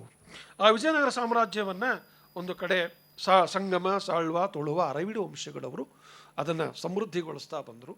ಅವರಲ್ಲಿ ಬಹಳ ಮುಖ್ಯವಾಗಿ ಸಾಳ್ವರ ನರಸಿಂಹ, ಈತನ ರಾಜಗುರುಗಳಾಗಿ ಶ್ರೀಪಾದರಾಜ ಗುರುಗಳು, ಶ್ರೀಪಾದರಾಜರು ಯತಿವರಿಯ ಶ್ರೀಪಾದರಾಜರು ರಾಜಗುರುಗಳಾಗ್ತಾರೆ. ಹಾಗೆಯೇ ಇನ್ನು ಕೃಷ್ಣದೇವರಾಯನಿಗೆ ವ್ಯಾಸತೀರ್ಥರು ರಾಜಗುರುಗಳಾಗ್ತಾರೆ. ಇದನ್ನು ರಾಜಕೀಯ ಕಾರಣ ಅಂತ ಹೇಳಬೇಕು, ಅಥವಾ ಒಂದು ಧರ್ಮದ ಅಭ್ಯುದಯಕ್ಕೆ ಹೇಗೆ ಅವಕಾಶಗಳನ್ನು ನಾವು ಬಳಸ್ಕೊಳ್ಬೇಕು ಅನ್ನುವುದರ ಒಂದು ಪ್ರಜ್ಞೆ ಈ ಯತಿಗಳು ಮತ್ತು ಅಂದರೆ ಪ್ರಭುತ್ವ ಮತ್ತು ಧರ್ಮ, ಅಥವಾ ಅರಮನೆ ಮತ್ತು ಗುರುಮನೆಗಳು ಎರಡೂ, ಅಥವಾ ಗುರುಮನೆ ಅನ್ನೋದಕ್ಕಿಂತ ಗುರುಕುಲಗಳು ಮತ್ತು ಈ ಅರಸ ಕುಲಗಳು ಹೇಗೆ ಸಂಯುಕ್ತವಾಗಿ ಕಾರ್ಯಗೊಳಿಸ್ತಕ್ಕಂಥ ಒಂದು ಪ್ರಯತ್ನಕ್ಕೆ ಅಲ್ಲಿ ಆ ಕಾಲ ಚಾಲನೆ ಕೊಡ್ತೀವಿ ಅನ್ನೋದನ್ನು ನಾವು ನೋಡಬೇಕಾಗತ್ತೆ. ಸೊ ಹೀಗಾಗಿ ನಮಗೆ ಈ ನಿಟ್ಟಿನಲ್ಲಿ ಯೋಚನೆ ಮಾಡಿದಾಗ ಬಹುಶಃ ನಡುಗನ್ನಡ ಕಾಲದ ರಾಜಕೀಯ ಸ್ಥಿತ್ಯಂತರಗಳೇನಿದ್ದಾವೆ ಅವು ಕೂಡ ಧರ್ಮದ ರಕ್ಷಣೆಯ ದೂರದೃಷ್ಟಿಯನ್ನು ಗಮನದಲ್ಲಿಟ್ಟುಕೊಳ್ಳುವಂತೆ ಒಂದು ಕಡೆ ಪ್ರಭುಗಳಿಗೆ ಮತ್ತೊಂದು ಕಡೆ ಆಚಾರ್ಯರಿಗೆ ಅವು ಒಂದು ಬಗೆಯ ಅಪಹಪಿಕೆಯನ್ನು ಉಂಟು ಮಾಡಿದ್ದು, ತಹತಹವನ್ನು ಸೃಷ್ಟಿ ಮಾಡಿದ್ದು ಅಂತ ಕಾಣುತ್ತೆ. ಆ ಕಾರಣಕ್ಕಾಗಿಯೇ ದಾಸಪಂಥ ಪ್ರೋಜ್ವಲವಾಗೋದಕ್ಕೆ ಅವಕಾಶ ಆಯಿತು. ಇನ್ನು ಇದರ ನಡುವೆ ಹೆಚ್ಚಿನ ಪರಿಚಯ ಅಗತ್ಯ ಇಲ್ಲದಿದ್ದರೂ ಕೂಡ ಒಂದು ನೆನಪಿಟ್ಟುಕೊಳ್ಬೇಕು, ಇಡೀ ಕಾಲಘಟ್ಟ ಏನಿದೆ ನಡುಗನ್ನಡ ಕಾಲಘಟ್ಟದಲ್ಲಿ ಎರಡು ಅದ್ಭುತವಾದಂಥ ಚಳುವಳಿಗಳು ಜಗತ್ತಿನ ಯಾವ ಮೂಲೆಗಳಲ್ಲೂ ಕಾಣದೇ ಇರುವಂಥ ರೂಪದಲ್ಲಿ ಕರ್ನಾಟಕದಲ್ಲಿ ಘಟಿಸಿದವು ಅನ್ನುವಂಥದ್ದು. ಒಂದು ರಾಜಕೀಯ ಅಸ್ಥಿರತೆಗಳ ಸಂದರ್ಭದಲ್ಲಿ ಬಸವಣ್ಣನವರ ನೇತೃತ್ವದಲ್ಲಿ ಸಂಘಟಿಸಿರುವಂತಹ ಒಂದು ಕಲ್ಯಾಣದ ಕ್ರಾಂತಿ, ಅಲ್ಲಿ ಬರುವಂಥ ಶಿವೋಪಾಸಕರು ಅವರನ್ನು ಶಿವದಾಸರು ಅಂತ ಕೂಡ ಕರೀತಾರೆ. ಇನ್ನು ಹಾಗೆ ನೋಡೋದಾದರೆ ಈ ಶಿವದಾಸ, ವಿಷ್ಣುದಾಸ ಇವೆಲ್ಲವೂ ಕೂಡ ದಾಸ ಅಂದರೆ ಅಲ್ಲಿ ಒಂದು ಅರ್ಥ ಸೇವಕ, ಸೇವೆ ಅಂತ ಅಷ್ಟ, ಸೇವೆ ಸರ್ವ್ ಅಷ್ಟೇ. We are all meant to serve. ನಾವು ಮಾಸ್ಟರ್ಸ್ ಅಲ್ಲ, we are not masters, we are the servers. ಒಂದು ಡಿವೈನ್ ಸ್ಪಿರಿಟ್ಗೆ ನಾವೆಲ್ಲರೂ ಕೂಡ ಅಧೀನರು ಅನ್ನುವಂಥ ಒಂದು ವಿಶಾಲ ದೃಷ್ಟಿಕೋನದಲ್ಲಿ ಈ ದಾಸ್ಯ ಅನ್ನುವಂಥ ಒಂದು ಪ್ರಜ್ಞೆಯನ್ನು ಎರಡೂ ಚಳವಳಿಗಳು ಹೇಗೆ ಅಲ್ಲಿ ತಮ್ಮ ಇಡೀ ಆ ಕಾಲಖಂಡದ ಒಂದು ಮಾಧ್ಯಮವನ್ನಾಗಿ ಬೆಳೆಸ್ಕೊಂಡು ಅನ್ನೋದನ್ನು ನಾವು ಗಮನಿಸಬೇಕು. ವಚನಕಾರರಿಗೂ ಇವರಿಗೂ ಭಿನ್ನತೆಗಳಿವೆ, ಇಲ್ಲ ಅಂತಲ್ಲ. ಅವರಲ್ಲೂ ಕೂಡ ಅಂಕಿತ ನಾಮಗಳಿದ್ದಾವೆ, ಇವರಲ್ಲೂ ಅಂಕಿತ ನಾಮಗಳಿದ್ದಾವೆ. ಅಲ್ಲಿ ನಾವು ಬೆಳಗ್ಗೆ ಗೋರಖನಾಥರ ಬಗ್ಗೆ ಹೇಳಿದ, ಗೋರಖ ಪಂಥದ ಬಗ್ಗೆ ಹೇಳಿದ ಅದ್ಭುತವಾದಂಥ ಆ ಗೋರಖನಾಥನ ಪ್ರಭಾವ ಅಲ್ಲಮನ ಮೇಲಾಗಿದ್ದನ್ನು ನಾವು ನೋಡುತ್ತೇವೆ. ಹಾಗಾಗಿ ಸೊ ಎಲ್ಲೋ ಒಂದು ಕಡೆ ಈ ಶಿವದಾಸ ಅಥವಾ ವಚನಕಾರರ ರಚನೆಗಳು ನಂತರದ ಈ ದಾಸಪಂಥಕ್ಕೆ ಕೂಡ ಮೇಲ್ಮೈಯನ್ನು ಒದಗಿಸಿಕೊಟ್ಟು ಅನ್ನೋದನ್ನು ನಾವು ನಮ್ಮ ಗಮನದಲ್ಲಿ ಇಟ್ಕೊಳ್ಬೇಕು. ಈಗ ಹೇಳಿದೆ ಒಂದು ರೀತಿಯ ರಾಜಕೀಯ ಸಂಘರ್ಷ ಒಂದು ಕಡೆ ಈ ಶರಣ ಚಳುವಳಿಗೆ ಪ್ರೇರೇಪಣೆಯಾಗಿದ್ದರೆ ಅಲ್ಲಿ ಒಂದು ಸಾಮಾಜಿಕ ಸುಸ್ಥಿರತೆ ಬೇಕಾಗಿತ್ತು. ಯಾಕಂದರೆ ಜನಗಳಿಗೆ ಯಾವ ಧರ್ಮ, ಯಾವ ದೇವರು ಏನು ಅದು ಕಲ್ಪನೆಯಲ್ಲಿರುವಂಥ ಒಂದು ಅಯೋಮಯ ಸನ್ನಿವೇಶಗಳು ಅಲ್ಲಿ ನಿರ್ಮಾಣವಾಗಿದ್ದು, ಅದನ್ನು ಮೀರುವಂಥ ಒಂದು ಸನ್ನಿವೇಶ ಸೃಷ್ಟಿ ಮಾಡ್ತಕ್ಕಂಥ ಪ್ರಯತ್ನಕ್ಕೆ ಬಸವಾದಿ ಶರಣರು ಚಾಲನೆ ಕೊಟ್ಟು ಅನುಭವ ಮಂಟಪವನ್ನು ಕಟ್ಟಿದರು. ಅಲ್ಲಿ ವೃತ್ತಿಗಳನ್ನು ಗೌರವಿಸುವಂಥ ಒಂದು ಪ್ರಯತ್ನದ ಮೂಲಕ ಸ್ವಾವಲಂಬಿ ಬದುಕಿಗೆ ಚಾಲನೆ ಕೊಟ್ಟಂಥದ್ದು ನಾವು ಅಲ್ಲಿ ಕಾಣುತ್ತೇವೆ. ನಂತರ ಸ್ವಲ್ಪ ಮಟ್ಟಿಗೆ ರಾಜಕೀಯ ಸ್ಥಿರತೆಯನ್ನು ತಂದಂಥ ಈ ವಿಜಯನಗರದ ಒಟ್ಟಾರೆ ಬೆಳವಣಿಗೆ ಹಂತ ಇದೆಯಲ್ಲ, ಅದನ್ನು ಮತ್ತಷ್ಟು ಪ್ರೋಜ್ವಲಗೊಳಿಸ್ತಕ್ಕಂಥ ಪ್ರಯತ್ನವನ್ನು ಆಚಾರ್ಯರು ಮಾಡ್ತಾ ಬಂದರು.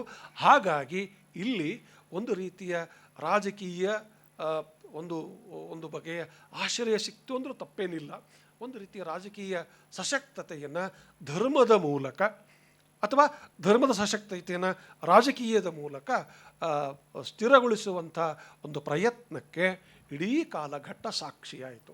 ಹಾಗಾಗಿ ಆ ಎರಡೂ ಚಳುವಳಿಗಳ ಹಿನ್ನೆಲೆಯಲ್ಲಿ ಒಂದು ಕಡೆಗೆ ಅಸ್ಥಿರ ರಾಜಕೀಯ ಕಂಡ್ರೆ ಆರಂಭ ಕಾಲದ ಶರಣ ಚಳುವಳಿಯ ಸಂದರ್ಭದಲ್ಲಿ, ಮತ್ತೊಂದು ಕಡೆ ದಾಸ ಚಳುವಳಿಯ ಸಂದರ್ಭದಲ್ಲಿ, ದಾಸ ಚಳುವಳಿ ಅನ್ನೋದಕ್ಕೆ ಆಂದೋಲನ ಅನ್ನಬೇಕು ಅನ್ನೋದ್ರ ಬಗ್ಗೆ ಒಂದು ಗೊಂದಲ ಇದೆ.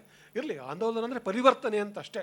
ನಾವೇನು ಇವತ್ತು ಚಳುವಳಿ ಅಂತ ಹೇಳಿದರೆ ಇವತ್ತಿನ ಸಂದರ್ಭದಲ್ಲಿ ಸ್ಟ್ರೈಕ್ ಅಂತ ನಾವೇನೇನೋ ಅರ್ಥ ಮಾಡ್ಕೊಳ್ಳೋದು ಬೇಕಾಗಿಲ್ಲ. ಪರಿವರ್ತನೆ ಬಹಳ ಮುಖ್ಯವಾಗಿ. ಹಾಗಾಗಿ ಅಂಥ ಪರಿವರ್ತನೆಯನ್ನು ಈ ರಾಜಕೀಯ ಇಚ್ಛಾಶಕ್ತಿಗಳ ಮೂಲಕ ಇವರು ಹೇಗೆ ಮಾಡಿಕೊಂಡ್ರು ಅನ್ನೋದನ್ನು ಕೂಡ ನಾವು ಗಮನದಲ್ಲಿ ಇಟ್ಕೊಳ್ಬೇಕು. ಹೀಗಾಗಿ ಇಲ್ಲಿ ದಾಸಕೂಟ ಮತ್ತು ವ್ಯಾಸಕೂಟಗಳ ನಿರ್ಮಾಣ. ಸರ್ ಅದೇನು ಸರಿ ಹೋಗಲಿಲ್ಲ ಸರ್, ಸಾರಿ.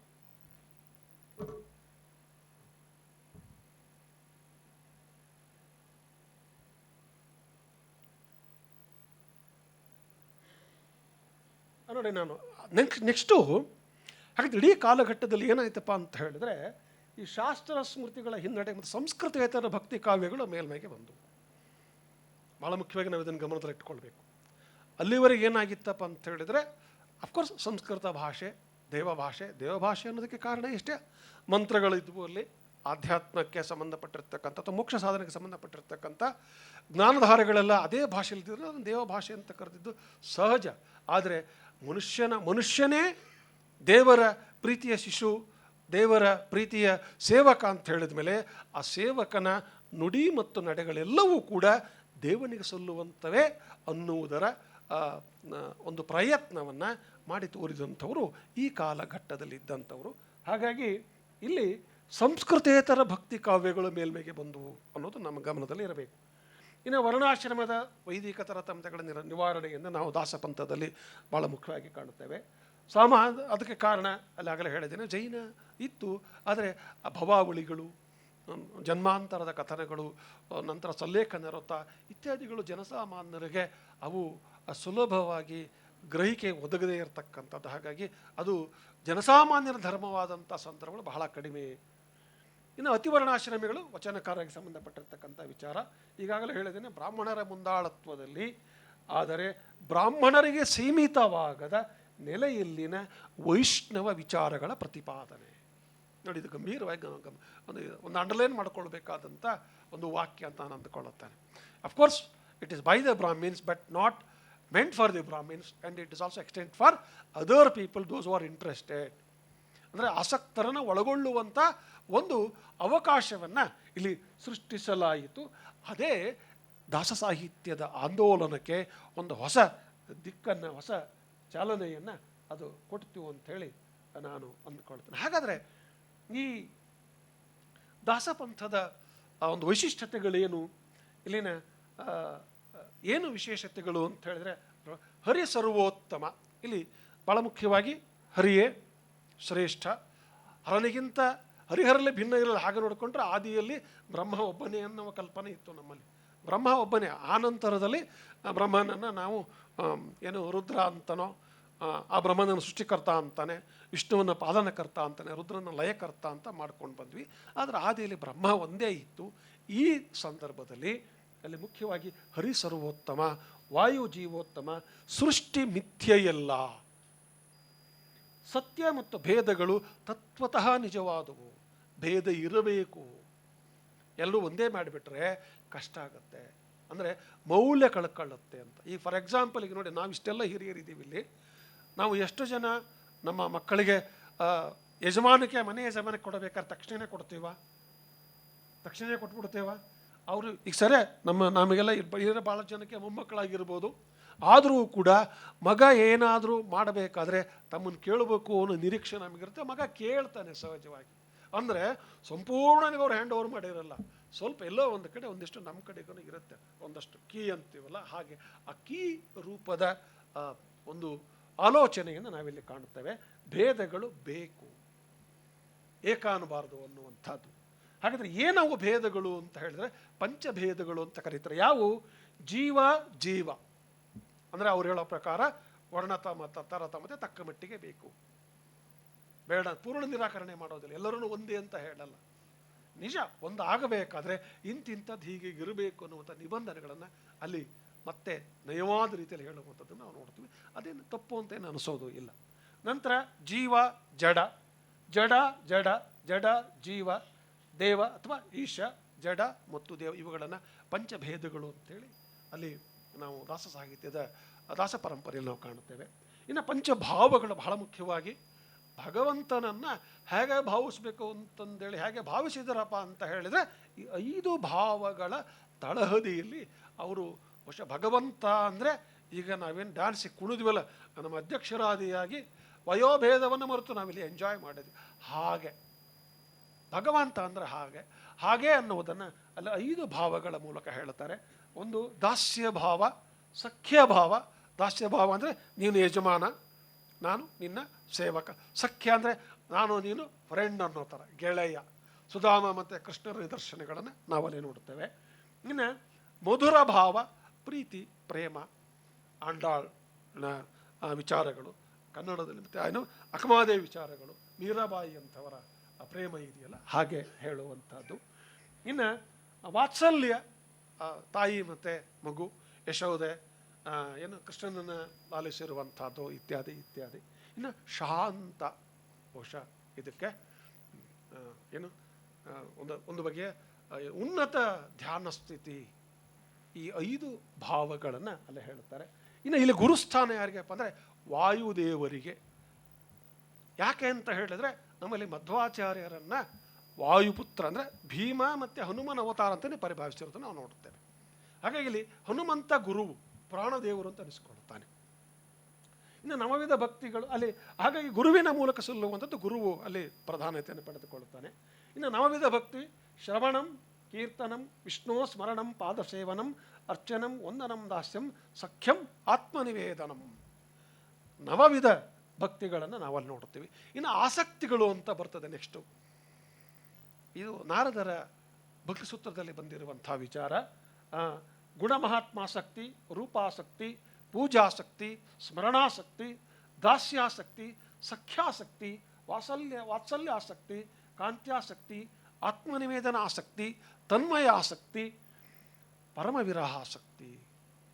ಇವೆಲ್ಲವೂ ಕೂಡ ದಾಸಪಂಥದ ಒಳ ವಿನ್ಯಾಸಗಳಲ್ಲಿ ಕಂಡುಬರುವಂಥ ಒಂದು ಲಕ್ಷಣಗಳು. ಇದು ನಾನಾಗಲೇ ಹೇಳಿದೆ, ಚತುರ್ವಿಧ ಮೋಕ್ಷ ಅಟೈನಿಂಗ್ ಮೋಕ್ಷ ಅಥವಾ ರಿಲೀಫ್ ಅಂತ ಹೇಳ್ತೀವಲ್ಲ, ಬಿಡುಗಡೆ ಎನ್ನುವಂಥದ್ದು ಈ ಏಕಾಏಕಿ ಶೈವದಲ್ಲೇ ಹೇಳೋ ಹಾಗೆ ಅಲ್ಲಿ ಇನ್ನು ಶಿವನೊಳಗೆ ಒಂದಾಗಿ ಇಲ್ಲಪ್ಪ, ಅಲ್ಲೂ ಕೂಡ ಒಂದಷ್ಟು ಡಿಸ್ಟೆನ್ಸ್ ಇದೆ. ನೋಡೋ, ನೀನು ತುಂಬ ಚೆನ್ನಾಗಿದ್ದೆಪ್ಪ ಭಗವಂತನ ಜೊತೆಗೆ ಅಂತ ಹೇಳಿದ್ರೆ ಏನಪ್ಪ, ಸಾಲೋಕ್ಯ, ಅದೇ ಲೋಕದಲ್ಲಿ ನಿನ್ನ ಜಾಗ ಸಿಗುತ್ತಷ್ಟೆ. ಆ ಲೋಕದಲ್ಲಿ ಹೋಗಬಹುದು ಇನ್ನು ವೈಕುಂಠಕ್ಕೆ ಹೋಗಬಹುದಷ್ಟೆ. ಆದರೆ ವಿಷ್ಣುವಂತನೇ ಇಲ್ಲ ಸಾಲೋಕ್ಯ. ನೆಕ್ಸ್ಟ್ ನೋಡಿ, ಸಾಮೀಪ್ಯ. ಲೋಕಕ್ಕೆ ಹೋದ್ಮೇಲೆ ಅಲ್ಲಿ ಭಗವಂತನ ಇನ್ನೂ ಸ್ವಲ್ಪ ಜಾಸ್ತಿ ಪುಣ್ಯ ಮಾಡಿದರೆ, ನೀನು ಇನ್ನೂ ಹೆಚ್ಚಿನ ರೀತಿಯಲ್ಲಿ ಭಗವಂತನ ಪ್ರಿಯವಾಗುವ ಹಾಗೆ ನಡೆದುಕೊಂಡಿದ್ದರೆ, ಇಲ್ಲಿ ನೀನು ಬಾಳಿ ಬದುಕಿದ್ರೆ ಬಹುಶಃ ಅವನ ಹತ್ರ ನೀನು ಸಿಗಬಹುದು. ಸಾರೂಪ್ಯ, ನಂತರ ಸಾಯುಜ್ಯ.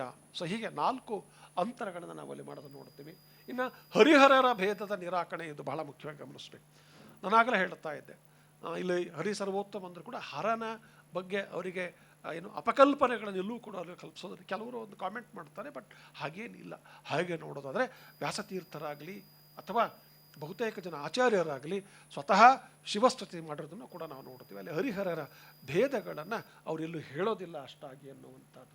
ಇನ್ನು ಅನ್ಯ ಮತಗಳನ್ನು ಒಳಗೊಂಡಿರುವಂಥ ಏಕೋಭಕ್ತಿ ಭಾವಧಾರೆಗಳು, ಇವು ಈ ಸ್ವರ್ಣಯುಗದ ನಂತರ, ಅಥವಾ ಅದನ್ನು ಸ್ವರ್ಣಯುಗ ಅಂತ ಹೇಳ್ಬೋದು, ಏನು 16ನೇ ಶತಮಾನದ ನಂತರ. ಯಾಕಂತ ಹೇಳಿದ್ರೆ ಇದು ದಾಸ ಸಾಹಿತ್ಯ ಅನ್ನುವಂಥದ್ದು ಒಂದು ಶತಮಾನಗಳಿಗೆ 2 ಶತಮಾನ ಸೀಮಿತಗೊಂಡಂತಹದ್ದು ಅಲ್ಲ. ಹೆಚ್ಚು ಕಡಿಮೆ 18ನೇ ಶತಮಾನದ ಪೂರ್ವಾರ್ಧದವರೆಗೂ ಕೂಡ ದಾಸ ಸಾಹಿತ್ಯದ ಒಂದು ಹರಹನ್ನು ನಾವು ಕಾಣುತ್ತೇವೆ. ಅಂದರೆ ಆಗೇನಾಗುತ್ತೆ, ಅಲ್ಲಿ ಬಂದಂಥವ್ರು ಏನಾಗ್ತಾರಪ್ಪ ಅಂತ ಹೇಳಿದ್ರೆ, ಈಗಾಗಲೇ ಪ್ರವೇಶ ಪಡೆದುಕೊಂಡಿರ್ತಕ್ಕಂಥ ಅನ್ಯ ಧರ್ಮಗಳೇನಿದ್ದಾವೆ ಅವುಗಳನ್ನು ಒಳಗೊಂಡಂತೆ. ಈಗ ನೋಡಿ, ನನಗೆ ಆರಂಭದಲ್ಲೇ ಒಂದು ಮಾತನ್ನು ನಾನು ಹೇಳಿದೆ, ಒಂದು ಪದ್ಯವನ್ನು, ಸರ್ವ ದೇಶವು ಪುಣ್ಯ ದೇಶವು ಅನ್ನೋ ಮಾತನ್ನು ನಾನು ಹೇಳಿದೆ. ಸೊ ಆ ಬಗೆಯ ಒಂದು ಆಲೋಚನೆಯನ್ನು ಇಲ್ಲಿ ದಾಸಪಂಥದಲ್ಲಿ ನಾವು ಕಾಣುತ್ತೇವೆ. ಇನ್ನು ಸಹಿಷ್ಣುತೆ ಬಹಳ ಮುಖ್ಯ. ಇಲ್ಲಿ ಸಹಿಷ್ಣುತೆ ಏನಿದೆಯಲ್ಲ, ಅದನ್ನು ಇಲ್ಲಿ ಹೇಳ್ಕೊಟ್ಟಿರ್ತಕ್ಕಂಥದ್ದು ಈ ಕಾಲಘಟ್ಟದ ಮತ್ತೊಂದು ವಿಶಿಷ್ಟತೆ. ಅದಕ್ಕೊಂದು ಮಾತು ಹೇಳಬೇಕಪ್ಪ ಅಂತ ಹೇಳಿದ್ರೆ ಹೇಗಿದೆಯಪ್ಪ ಅಂತ ಹೇಳಿದ್ರೆ, ಧ್ಯಾನವು ಕೃತಯುಗದಲ್ಲಿ, ಧ್ಯಾನವು ಕೃತಯುಗದಲ್ಲಿ, ಯಜ್ಞವು ತ್ರೇತಾಯುಗದಲ್ಲಿ, ದಾನವಾಂತಕನ ದೇವತಾರ್ಚನೆ ದ್ವಾಪರ ಯುಗದಲ್ಲಿ, ಕಲಿಯುಗದಿ ಧ್ಯಾನದಿ ಕೇಶವನೆಂದರೆ ಕೈಗೂಡುವನು ರಂಗವಿಠಲ. ಇಷ್ಟರ ಮಟ್ಟಿಗೆ ಭಗವಂತನನ್ನು ಸರಳೀಕರಿಸುವಂತಹ ಅಥವಾ ಭಗವಂತನನ್ನು ಬರಮಾಡಿಕೊಳ್ಳೋದಕ್ಕೆ ಏನು ಬೇಕಪ್ಪ? ನಿನ್ನ ಧ್ಯಾನ ಸ್ಥಿತಿ ಅಷ್ಟೆ, ಇನ್ನೇನು ಕೇಳಲ್ಲ. ನಾವು ಹೇಳೋದಿಲ್ಲ, ನಾವು ಭಗವಂತನಿಗೆ ಪೂಜೆ ಮಾಡ್ತೀವಿ, ಸಂತೃಪ್ತಿ ಪಡ್ತಾನೆ ಭಗವಂತ. ಅದು ನಮ್ಮ ಭ್ರಮೆ, ನಮ್ಮ ಸಂತೃಪ್ತಿ ಅಷ್ಟೇ ಹೊರತಾಗಿ, ನಾವು ಅಂದುಕೊಂಡಿದ್ದೇ ಹೊರತಾಗಿ ಅದು ವಾಸ್ತವ ಅಲ್ಲ. ನೋಡಿ, ಒಂದು ಕಡೆ ನಮ್ಮ ಸಿದ್ದೇಶ್ವರ ಶ್ರೀಗಳು ಮಾತನಾಡ್ತಾ ಹೇಳುತ್ತಾರೆ, ನಾವೆಲ್ಲ ದೇವರಿಗೆ ಪುಷ್ಪಾಲಂಕಾರ ಮಾಡುತ್ತೇವೆ, ಬಗೆ ಹೂವು ಕಟ್ಟುತ್ತೇವೆ, ಎಲ್ಲವನ್ನ ಮಾಡುತ್ತೇವೆ. ಅವ್ರು ಹೇಳ್ತಾರೆ, ಹೌದು, ಪುಷ್ಪದಲ್ಲೇ ಭಗವಂತನಿದ್ದಾನೆ ಅನ್ನೋದು ಮರೆತು ಬಿಡ್ತೇವೆ ಅಂತ. ಹೂವಿನಲ್ಲೇ ಭಗವಂತನಿದ್ದಾನೆ, ಹಾಗಾಗಿನೇ ಅದು ಅರಳುತ್ತೆ. ಭಗವಂತ ಇರುವಲ್ಲಿ ಮಾತ್ರ ಜಡವೂ ಚೈತನ್ಯವನ್ನು ಪಡೆದುಕೊಳ್ಳುತ್ತೆ ಅನ್ನೋದನ್ನು ನಾವು ಮರೀತಾ ಇದ್ದೇವೆ. ನಾವೇನು ಮಾಡ್ತೇವೆ? ಆ ಚೇತನವನ್ನು ನಾವು ಬಲವಂತವಾಗಿ ಎಳೆದು ನಾವೇ ನಮ್ಮ ಸಂಭ್ರಮ ನಾವು ಪಡುತ್ತೇವೆ. ಪುಷ್ಪದಲ್ಲಿಯೂ ಕೂಡ ಭಗವಂತನಿದ್ದಾನೆ. ಅದಕ್ಕೆ ಹೇಳಿದೆನು, ಜೀವ ಜಡ, ಜೀವ ದೇವ ಈಶ ಅಂತ ಹೇಳ್ತಲ್ಲ, ಪಂಚಭೇದಗಳನ್ನು ಮಾತನ್ನು ಹೇಳಿದ್ನಲ್ಲ, ಅದ್ಭುತವಾದಂಥ ಒಂದು ಕಲ್ಪನೆಯನ್ನು ನಾವು ಇಲ್ಲಿ ನೋಡುತ್ತೇವೆ. ಇನ್ನು ಸಹಿಷ್ಣುತೆಗೆ ಸಂಬಂಧಪಟ್ಟಿರ್ತಕ್ಕಂಥ ಈ ಹೇಗೆ ಇದನ್ನೆಲ್ಲ ನಾವು ಆ ಕಾಲಘಟ್ಟದ ಒಂದು ಕೊಡುಗೆಯಾಗಿ ನೋಡಬೇಕಾಗಿರ್ತಕ್ಕಂಥದ್ದು ಇದೆ ಅನ್ನೋ ಮಾತನ್ನು ನೆನಪಿಟ್ಟುಕೊಂಡೆ. ಇನ್ನೀಗಾಗಲೇ ಹೇಳ್ತಾ ಇದ್ದೆ, ಮಧ್ವರ ದ್ವೈತವಾದ ಭಾಳ ಮುಖ್ಯ. ಅವತಾರ ತ್ರಯಗಳಲ್ಲಿ ನಂಬಿಕೆ ಇರ್ತಕ್ಕ ನಂತರ ಇಡೀ ಹರಿದಾಸರ ಒಂದು ಆಲೋಚನೆಗಳು ಹೇಗಿದ್ವಪ್ಪ ಅಂತ ಹೇಳಿದ್ರೆ, ಅವರಿಗೆ ಈ ಮಧ್ವರ ದ್ವೈತವಾದದಲ್ಲಿ ಜೊತೆಗೆ ಅವರ ಅವತಾರತ್ರಯಗಳಲ್ಲಿ ಅಚಲವಾದಂಥ ನಂಬಿಕೆಗಳು ಇದ್ದಂಥದ್ದು. ಇನ್ನು ಶ್ರೀಹರಿಗೆ ದಶಾವತಾರಗಳಲ್ಲಿ ನಂಬಿಕೆ ಇಟ್ಟಿರ್ತಕ್ಕಂಥವ್ರು ಸ್ವಲ್ಪ ರಾಮಾನುಜರಿಗಿಂತ ಸ್ವಲ್ಪ ಭಿನ್ನವಾಗಿ ಯೋಚನೆ ಮಾಡ್ತಕ್ಕಂಥವ್ರು, ಬೇರೆ ಥರ ಅದನ್ನು ಬೇರೆ ರಚನೆಗಳನ್ನು ಕೂಡ ನಾವು ಮಾಡಿರೋದನ್ನು ನೋಡ್ತೇವೆ. ಇನ್ನು ಹನುಮಂತ ಗುರುವು ಅನ್ನೋದನ್ನು ಈಗಾಗಲೇ ಆ ಕಾರಣಕ್ಕಾಗಿಯೇ ರಾಮಾಯಣ ಮಹಾಭಾರತ ಅಲ್ಲಿನ ಕಥಾನಕ ಪ್ರಸಂಗಗಳು, ವಿಷ್ಣುವಿನ ಲೀಲಾ ಕಥನಗಳು ಮತ್ತು ಕೃಷ್ಣ ಕೇಂದ್ರಿತ ಭಾಗವತ ಏನಿದ್ದಾವೆ, ಇವು ದಾಸಪಂಥದ ಇಡೀ ಕಾಲಘಟ್ಟದ ರಚನೆಕಾರರಿಗೆ ಅವು ಆಧಾರ ಗ್ರಂಥಗಳಾಗಿದ್ದಾವೆ. ಇನ್ನು ಅದರ ಜೊತೆಗೆ ಭಕ್ತಿ ಕಥನಗಳು ಯಾರ್ಯಾರ್ದಪ್ಪ? ಮುಖ್ಯವಾಗಿ ಧ್ರುವ, ಪಾಂಚಾಲಿ, ಪ್ರಹ್ಲಾದ, ಅಹಲ್ಯೆ, ಅಜಾಮಿಳ, ಭೀಷ್ಮ, ವಿಭೀಷಣ, ರುಕ್ಮಾಂಗದ, ಗಿರಿಜೆ, ಗಜೇಂದ್ರ, ಬಲಿ, ಅಂಬರೀಷ. ಬಹುತೇಕ ಕೀರ್ತನೆಗಳಲ್ಲಿ ಇವರ ಹೆಸರುಗಳನ್ನು ನಾವು ಪುರಂದರದಾಸರಲ್ಲಾಗಲಿ, ಕನಕದಾಸರಲ್ಲಾಗಲಿ, ವಾದಿರಾಜರಲ್ಲಾಗಲಿ ಬಹುತೇಕ ಕೀರ್ತನೆಕಾರರಲ್ಲಿ ನಾವು ಕಾಣ್ತೇವೆ. ಕಾರಣ ಏನಪ್ಪ ಅಂದರೆ, ಇವರ ಭಕ್ತಿ ಧಾರೆಗಳನ್ನು, ಭಕ್ತಿ ಕಥನಗಳನ್ನು ನಿದರ್ಶನವಾಗಿ ತೆಗೆದುಕೊಂಡು ಒಂದು ಬಗೆಯ ಪ್ರಚಾರವನ್ನು ಕೂಡ ಅವ್ರು ಮಾಡ್ತಾ ಬಂದಿದ್ದರು ಅನ್ನೋದನ್ನು ನಾವು ಇಲ್ಲಿ ಗಮನಿಸಬೇಕು. ಇನ್ನು ಭಾಗವತದಲ್ಲಿ ಬಹಳ ಮುಖ್ಯವಾಗಿ ದಶಮಸ್ಕಂದ ಇವರಿಗೆ ಬಹಳ ಪ್ರಿಯವಾಗಿರ್ತಕ್ಕಂಥದ್ದು, ಯಾರಿಗೆ? ದಾಸರಿಗೆ ಅನ್ನೋದು. ಹಾಗಾಗಿ ಈ ಎಲ್ಲ ಒಂದು ವೈಶಿಷ್ಟ್ಯತೆಗಳಿಂದ ನಾವು ಏನನ್ನು ಇಲ್ಲಿ ಕಾಣಬಹುದು ಅಂತ ಹೇಳಿದ್ರೆ, ಇದೊಂದು ವೈವಿಧ್ಯತೆ ಇದೆ, ಏಕತಾನತೆ ಇಲ್ಲ. ದಾಸಪಂಥದ ಸುವರ್ಣಯುಗದ ಮತ್ತೊಂದು ವಿಶಿಷ್ಟ ಗರಿ ಏನಪ್ಪ ಅಂತ ಹೇಳಿದ್ರೆ, ಆ ಕಾಲಘಟ್ಟದಲ್ಲಿ ಏಕರೂಪದ ಏಕಮಾದರಿಯ ರಚನೆಗಳಿಲ್ಲ, ಬಹು ಭಿನ್ನವಾದಂಥವಿವೆ. ಏನೇನಿದ್ದಾವೆ? ಕೀರ್ತನೆಗಳಿವೆ, ಉಗಾಭೋಗಗಳಿದ್ದಾವೆ. ಉಗಾಭೋಗಗಳು ಅಂತ ಹೇಳಿದ್ರೆ ರಾಗಬದ್ಧವಾಗಿ ಹಾಡಬಹುದಾದ ಸಣ್ಣ ಸಣ್ಣ ರಚನೆಗಳು, ಒಂದು ರೀತಿಯಲ್ಲಿ ಸಂಸ್ಕೃತದ ಮಂತ್ರ ಮಾದರಿಯ ರಚನೆಗಳು. ಇನ್ನು ಸುಳಾದಿಗಳಿದೆ, ದಂಡಕಗಳಿದೆ, ವೃತ್ತನಾಮಗಳಿದೆ, ಖಂಡಕಾವ್ಯಗಳಿವೆ, ಕಾವ್ಯಗಳಿವೆ, ನಿಂದಾಸ್ತುತಿಗಳಿವೆ, ಗುಂಡಕ್ರಿಯೆ ಅಂತ ಬರ್ತದೆ ಬಹಳ ಮುಖ್ಯವಾಗಿ. ಏನು ಗುಂಡಕ್ರಿಯೆ ಅಂತ ಹೇಳಿದರೆ, ಸ್ವಮತದ ಅಧಿಕ್ಯತೆ ಮತ್ತು ಪರಮತದ ಖಂಡನೆ ಎರಡೂ ಇದಾವಲ್ಲಿ, ಗುಂಡಕ್ರಿಯೆ ಅಂತಂದೇಳಿ. ಸೊ ಇಷ್ಟೆಲ್ಲ ಒಂದು ಡಿಫ್ರೆಂಟ್ ಟೈಪ್ಸ್ ಆಫ್ ನೆರೇಟಿಂಗ್ ಅಥವಾ ರೈಟಿಂಗ್ ಸ್ಟೈಲ್ ಏನಿದೆ, ಆ ಇಡೀ ಕಾಲಘಟ್ಟದಲ್ಲಿ ಕಾಣುತ್ತೇವೆ. ನಾನು ಅದಕ್ಕೆ ಆರಂಭದಲ್ಲಿ ಹೇಳಿದ್ದೆ, ಅನೇಕ ಜನ ದಾಸಪಂಥದಲ್ಲಿ ಆಗೋಗಿರ್ತಕ್ಕಂಥವ್ರು ಅಕ್ಷರಸ್ಥ ಕವಿಗಳು. ಅನಕ್ಷರಸ್ಥರು ಇಲ್ಲ ಅಂತಲ್ಲ, ಅನಕ್ಷರಸ್ಥರಿಗಿಂತ ಅಕ್ಷರಸ್ಥ ಕವಿಗಳು. ವಚನಕಾರರಲ್ಲಿ ಇವುದನ್ನು ನಾವು ಕಾಣೋದು ಕಡಿಮೆ. ವಚನಕಾರರಲ್ಲಿ ಅಕ್ಷರಸ್ಥ ವಚನಕಾರರಿದ್ದರೂ ಕೂಡ ಅವರು ಕಾವ್ಯವನ್ನು ವಿರೋಧಿಸಿಬಿಟ್ರು, ಕಾವ್ಯದಲ್ಲಿ ಒಪ್ಕೊಳ್ಳಿಲ್ಲ. ಅವ್ರು ಏನಿದ್ರು ವಚನಗಳನ್ನು ಬರೆದ್ರು, ಆಮೇಲೆ ವಚನ ರೂಪದ ವಿಚಾರಣೆಕೊಂಡು ಕಾವ್ಯ ಬರೆದಿಲ್ಲ ಅಂತಲ್ಲಿ. ಈಗ ಅಕ್ಕಮಾದೇವಿಯ ಕೃತಿಗಳಿದ್ದಾವೆ, ಚನ್ನಬಸವಣ್ಣನ ಕೃತಿಗಳಿದ್ದಾವೆ. ಷಟ್ಸ್ಥಲ ಜ್ಞಾನಾಮೃತ ಇದೆ, ಮಂತ್ರಗೋಪ್ಯ ಅಂತ ಹೇಳಿದೆ, ಇಲ್ಲ ಅಂತಿಲ್ಲ. ಆದರೆ ಅವೆಲ್ಲವೂ ಕೂಡ ಒಂದು ಚೌಕಟ್ಟಿಗೆ ಒಳಗಾಗಿರ್ತಕ್ಕಂಥವು. ಆ ಚೌಕಟ್ಟನ್ನು ಬಿಡುಗಡೆ ಮಾಡಿಕೊಂಡು ರಚನೆ ಮಾಡಿರ್ತಕ್ಕಂಥವರು ದಾಸರು ಅನ್ನೋದು ನಮ್ಮ ಗಮನದಲ್ಲಿ ಇರಬೇಕು. ಇನ್ನು ಇಲ್ಲಿ ಈ ಕೀರ್ತನೆಗಳ ವೈಶಿಷ್ಟ್ಯತೆ ಏನಪ್ಪ ಅಂತೇಳಿ, ಚರಣ ಏನಿದೆ ಅದು ಪಲ್ಲವಿ ಮತ್ತು ಅನುಪಲ್ಲವಿಗಳಲ್ಲಿನ ಮಾತುಗಳಿಗೆ ಅನ್ವಯವಾಗುವಂತೆ ಇರುವಂಥದ್ದು ಇಲ್ಲಿನ ಚರಣಗಳ ಮತ್ತೊಂದು ವೈಶಿಷ್ಟ್ಯತೆ ಅನ್ನೋದನ್ನು ನಾವು ಇಲ್ಲಿ ನೆನಪಿಟ್ಟುಕೊಳ್ಬೇಕು. ಇನ್ನು ಅರ್ಥ ಪ್ರವಾಹ, ಲಯಗಾರಿಕೆ, ಧ್ವನಿ ಮಾಧುರ್ಯ, ರಾಗ ತಾಳಗಳ ಒಂದು ಕ್ರಮ ಸಂಯೋಜನೆ, ಹೆಜ್ಜೆಗಳಲ್ಲಿ ಹೆಜ್ಜೆ ಇಟ್ಟಂತೆ ಒಟ್ಟಾರೆ ಸೊಗಸನ್ನು ಹೆಚ್ಚಿಸುವಂತಹ ಒಂದು ಶೈಲಿಗಳು ಈ ಕಾಲಘಟ್ಟದಲ್ಲಿ ಕಾಣಿಸಿಕೊಳ್ಳುತ್ತವೆ. ಆ್ಯಕ್ಚುಲಿ ನಾನೊಂದು ವಿಡಿಯೋ ಕ್ಲಿಪ್ಪಿಂಗ್ ಇತ್ತು, ಬಟ್ ಅದು ಸ್ವಲ್ಪ ಯಾಕೋ ಟೆಕ್ನಿಕಲ್ ಇಶ್ಯೂ ಆಗಿ ನನಗದು ಅದು ಏನೋ ಡ್ರಾಪ್ ಆಗೋದು, ಡಿಲೀಟ್ ಆಗೋಗ್ಬಿಡ್ತದೆ. ಇಲ್ಲಿ ನಾನು ಅದನ್ನು ತೋರಿಸ್ಬೇಕು ಅಂತ ಇದ್ದೆ. ಇನ್ನು ನೋಡಿ, ಹಾಗಾದರೆ ಯಾರು ಆ ದಾಸಪಂಥದ ಏನು ಸ್ವರ್ಣಯುಗದ ಅದ್ವೈರಿಗಳು ಅಂತೇಳಿ ನಾವು ಯಾರನ್ನು ಗುರುತಿಸಬೇಕು ಅಂತ ಹೇಳಿದ್ರೆ, ನಮ್ಮ ಕಣ್ಣೆದುರಿಗಿರುವಂಥದ್ದು ಇಲ್ಲಿ ಏನು ಈ ಮುಖ್ಯವಾಗಿ ಇವರಿಷ್ಟೇ ಅಂತೇನಿಲ್ಲ, ಇನ್ನೂ ಸೇರಿಸ್ಕೊಳ್ತಾರೆ. ಬಟ್ ನಾನು ನನ್ನ ಕಾಲಮಿತಿ ದೃಷ್ಟಿಯಿಂದ ಈ ಒಂದು ಇಲ್ಲಿರುವಂಥ 6-7 ಜನಗಳ ಒಂದು ಸಂಕ್ಷಿಪ್ತ ಪರಿಚಯವನ್ನು ಮಾತ್ರ ನಾನು ಇಲ್ಲಿ ಮಾಡಿಕೊಡೋದಕ್ಕೆ ಇಷ್ಟಪಡುತ್ತೇನೆ. ಉಳಿಲೆ ಮೊದಲನೇದಾಗಿ ನಮಗಿಲ್ಲಿ ಕಾಣಿಸಿಕೊಳ್ತಕ್ಕಂಥದ್ದು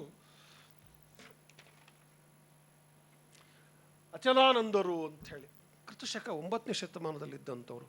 ಈಗ ತಾನು ಹೇಳಿದ್ರಿ ಮಧ್ವಾಚಾರ್ಯರೇ ದಾಸಪಂಥದ ಧ್ವರಿಗಳು, ಅವರೇ ದಾಸಪಂಥದ ಏನು ಮೊದಲಿಗರು ಅನ್ನೋ ಮಾತು. ಅದ್ಯಾಗೆ ಅಂಥೇಳಿ ಅದರ ಬಗ್ಗೆ ಇನ್ನೂ ಸಂಶೋಧನೆ ನಡೀತಾ ಇದ್ದಾರೆ. ಅವರನ್ನು ಒಪ್ಪಿಕೊಳ್ಳುವಂಥವ್ರು ಇದ್ದಾರೆ, ಇಲ್ಲಿಲ್ಲ ಅಂತಂದೇಳಿ ಅದನ್ನು ಪ್ರಶ್ನಿಸುವಂಥ ಏನು ಪ್ರವೃತ್ತಿಗಳು ಕೂಡ ಇನ್ನು ಚಾಲನೆಯಲ್ಲಿ ಇರುವುದರಿಂದ ಸದ್ಯದ ಮಟ್ಟಿಗೆ ಎಲ್ಲೋ ಒಂದು ಕಡೆ ಅಚಲಾನಂದರು ಅನ್ನುವಂಥ ಒಬ್ಬ ದಾಸವರೇಣ್ಯರು ಇದ್ದರು ಅನ್ನುವಂಥದ್ದು. ಅವರು 9ನೇ ಶತಮಾನದಲ್ಲಿ ಇದ್ದರು.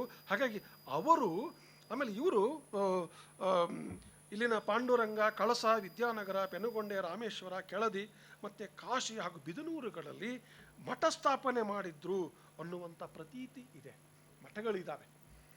ಆದರೆ ಏನೋ ರಚನೆಗಳು ಅಂತ ಇವತ್ತು ಏನು ಹೇಳ್ತಾ ಇದ್ದಾರೆ, ಆ ರಚನೆಗಳಲ್ಲಿನ ಭಾಷೆ ಏನಿದೆಯಲ್ಲ, ಸಾಮಾನ್ಯ ಒಂದು ನೆನಪಿಟ್ಟುಕೊಳ್ಬೇಕು, ಯಾವುದೇ ಕಾಲಘಟ್ಟದ ಸಾಹಿತ್ಯ ತನ್ನ ಸಮಕಾಲೀನ ಭಾಷೆ, ತನ್ನ ಸಮಕಾಲೀನ ವಿದ್ಯಮಾನಗಳ ಒಂದು ಒಟ್ಟು ಮೊತ್ತವಾಗಿ ಬರ್ತಾ ಇರುತ್ತೆ. ಹೀಗಾಗಿ ಇಲ್ಲಿನ ಭಾಷೆ ಅದು 9ನೇ ಶತಮಾನದ ಭಾಷೆ ಅಲ್ಲ. ಹಾಗಾಗಿ ಇನ್ನೂ ಒಬ್ಬ ಅಚಲಾನಂದರು ಅವರು 15-16ನೇ ಶತಮಾನದಲ್ಲಿ ಬರ್ತಕ್ಕಂಥವ್ರು, ಅವರದು ಅನ್ನುವಂಥ ಒಂದು ಚರ್ಚೆ ಕೂಡ ವಿದ್ವಾಂಸರಲ್ಲಿದೆ.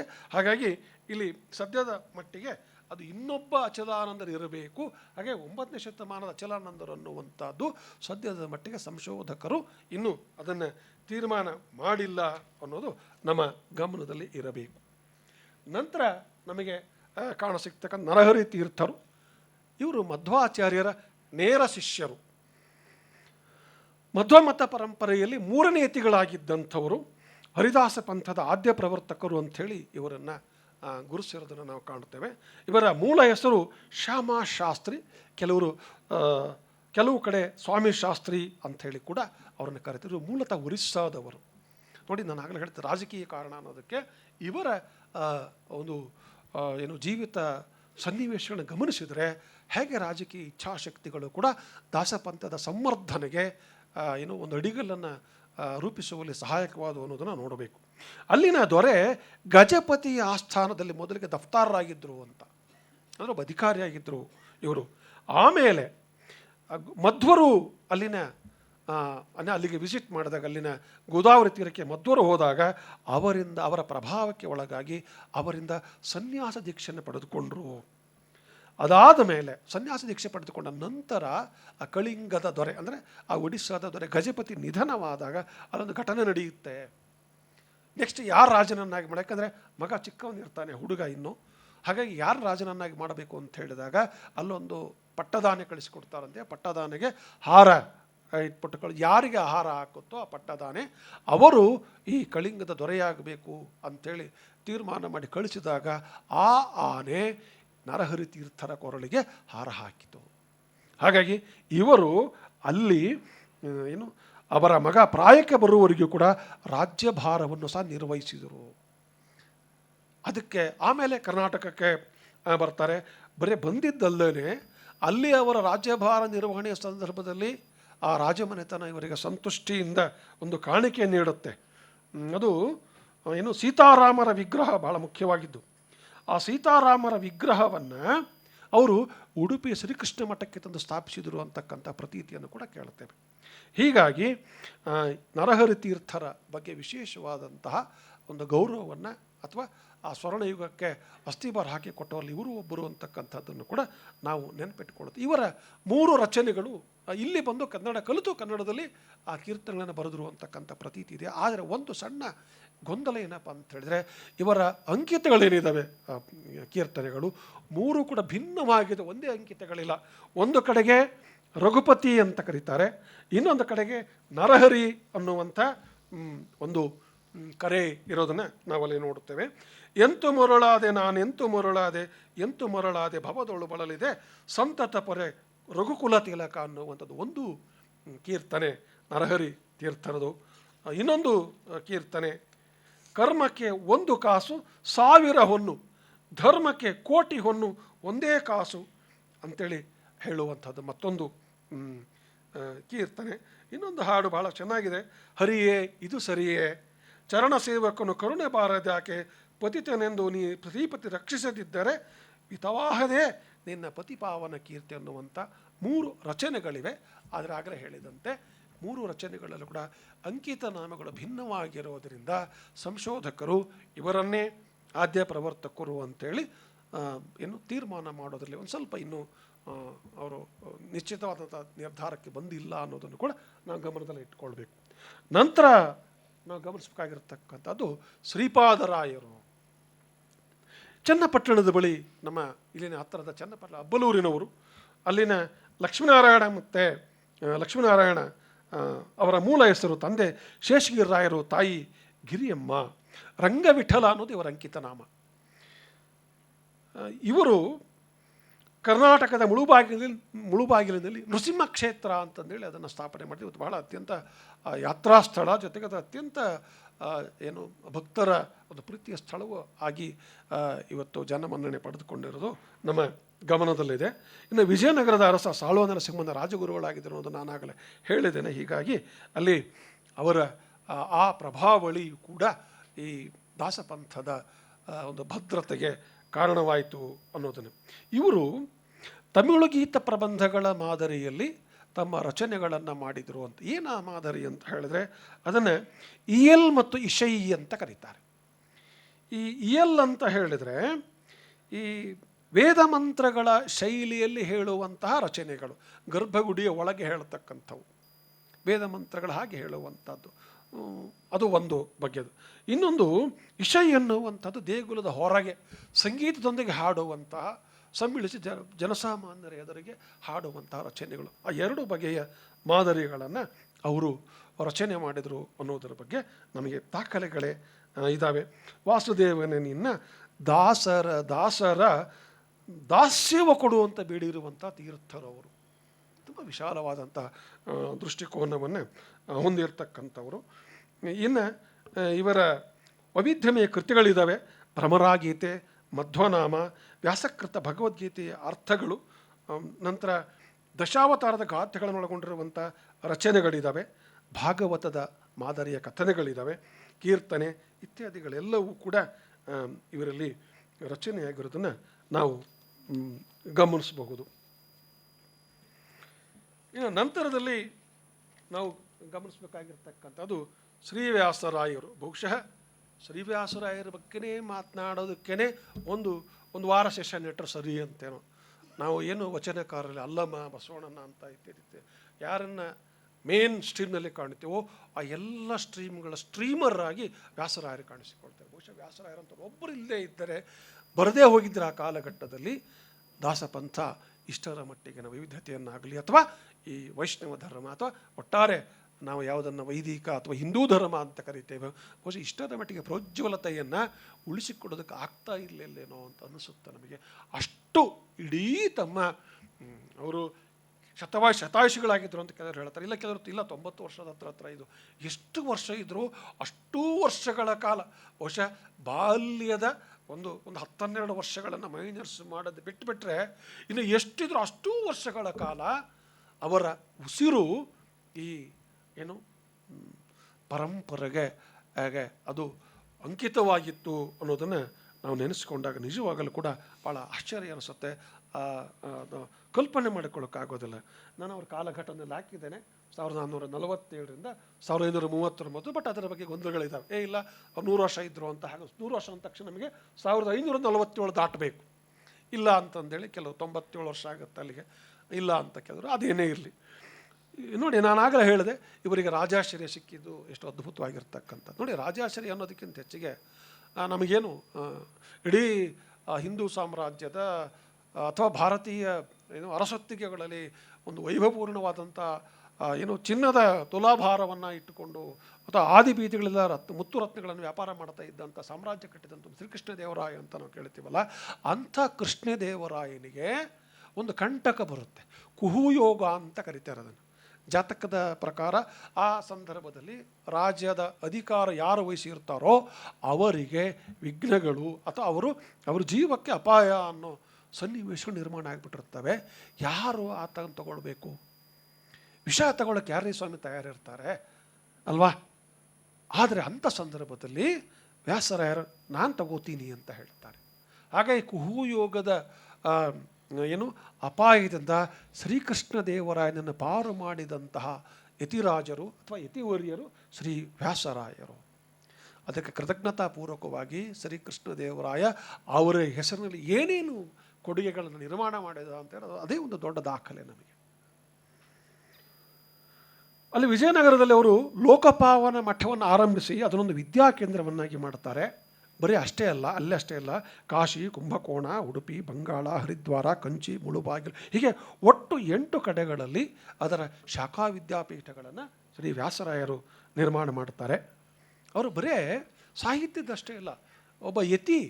ನನಗೇನಪ್ಪ ನಾವು ಸಾಮಾನ್ಯವಾಗಿ ಹೇಳ್ತೇವೆ, ಯತಿಗಳಿದ್ರೆ ಏನಪ್ಪ, ನಾವು ಪಾದಪೂಜೆ ಕರಿತೇವೆ, ಪಾದಪೂಜೆ ಮಾಡ್ಕೊಳ್ತೇವೆ, ಅವ್ರಿಗೆ ಭಿನ್ನ ಹಾಕ್ತೇವೆ, ಆಯಿತು ಅಲ್ಲಿಗೆ ಮುಗಿತೇವೆ. ಹಾಗಲ್ಲ, ಯತಿ ಧರ್ಮ ಅಂದರೆ ಅವರು ಅಷ್ಟೇ ಅಂತ ತಿಳ್ಕೊಳ್ಳಿಲ್ಲ, ಸಮಾಜಮುಖಿಯಾದರು ಯತಿಗಳು. ನಮ್ಮಲ್ಲಿ ನಾನು ಆಗಲೇ ಹೇಳ್ತಾ ಇದ್ದೆ, ನಮ್ಮಲ್ಲಿ ಏನಾಗಿದೆ ಅಂತಾರೆ, ಬಹುತೇಕ ಇವತ್ತಿನ ಸಂದರ್ಭದಲ್ಲಿ ಯಾವುದೇ ಪರಂಪರೆಯ ಸ್ವಾಮೀಜಿಗಳಾಗಲಿ ಅಥವಾ ಯತಿಗಳಾಗಲಿ ನಮ್ಮಿಂದ ಸಮಾಜ ಅನ್ನೋ ಧೋರಣೆ ಇದ್ದಾರೆ.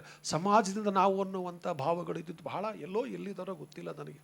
ವ್ಯಾಸರಾಯರು ಸಮಾಜದಿಂದ ನಾವು ಸಮಾಜಕ್ಕಾಗಿ ನಾವು ಹೊಂದ್ಕೊಂಡಿದ್ದಂಥವರು, ಸಮಾಜದಿಂದ ಸಮಾಜಕ್ಕಾಗಿ ಸಲ್ಲಬೇಕು ನಮ್ಮ ಅದೇ ನಿಜವಾದಂಥ ಹರಿಸೇವೆ ಅಂತಂದೇಳಿ ಭಾವಿಸಿದ್ದಂಥವರು.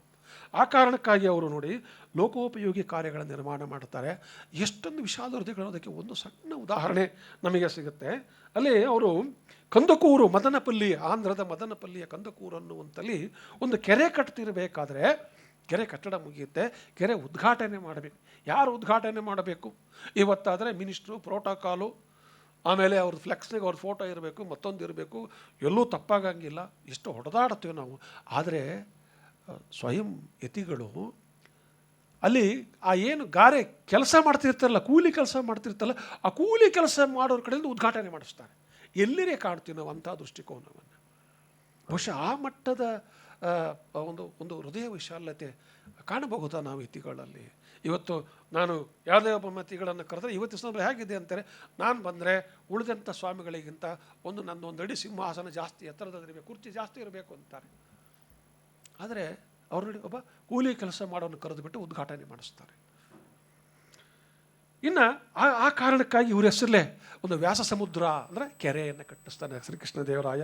ತುಂಗಾ ಕಾಲುವೆ ಅದು ವ್ಯಾಸರಾಯರ ಕಾಲದಲ್ಲಿ ನಿರ್ಮಾಣಗೊಂಡಿರ್ತಕ್ಕಂಥದ್ದು. ವಿಜಯ ವಿಠ್ಠಲ ಮಂದಿರ, ಮಳ್ಳೂರಿನಲ್ಲಿ ಅಂಬೆಗಾಲಿನ ಅಮೃತಶಿಲೆಯ ಕೃಷ್ಣ ವಿಗ್ರಹ, ಚನ್ನಪಟ್ಟಣದಲ್ಲಿ ಶ್ರೀನಿವಾಸ ಮಂದಿರ, ಹಂಪೆ ಯಂತ್ರೋದ್ಧಾರ, ಪ್ರಾಣದೇವರ ದೇಗುಲ ಇತ್ಯಾದಿ ಸೇರಿ ವ್ಯಾಸರಾಯರ ಕಾಲಘಟ್ಟದಲ್ಲಿ ಸುಮಾರು 732 ಮಾರುತಿಯ ದೇಗುಲಗಳನ್ನು ಅವರು ನಿರ್ಮಾಣ ಮಾಡ್ತಾರೆ. ನಮ್ಮೂರು, ನಂದು ರಾಮಸಾಗರ, ಬಳ್ಳಾರಿ ಜಿಲ್ಲೆ, ನಮ್ಮೂರಿನಲ್ಲೂ ಕೂಡ ಒಂದು ಬಂಡೆ ಭೀಮರಾಯ ಗುಡಿ ಅಂತ ಇದೆ.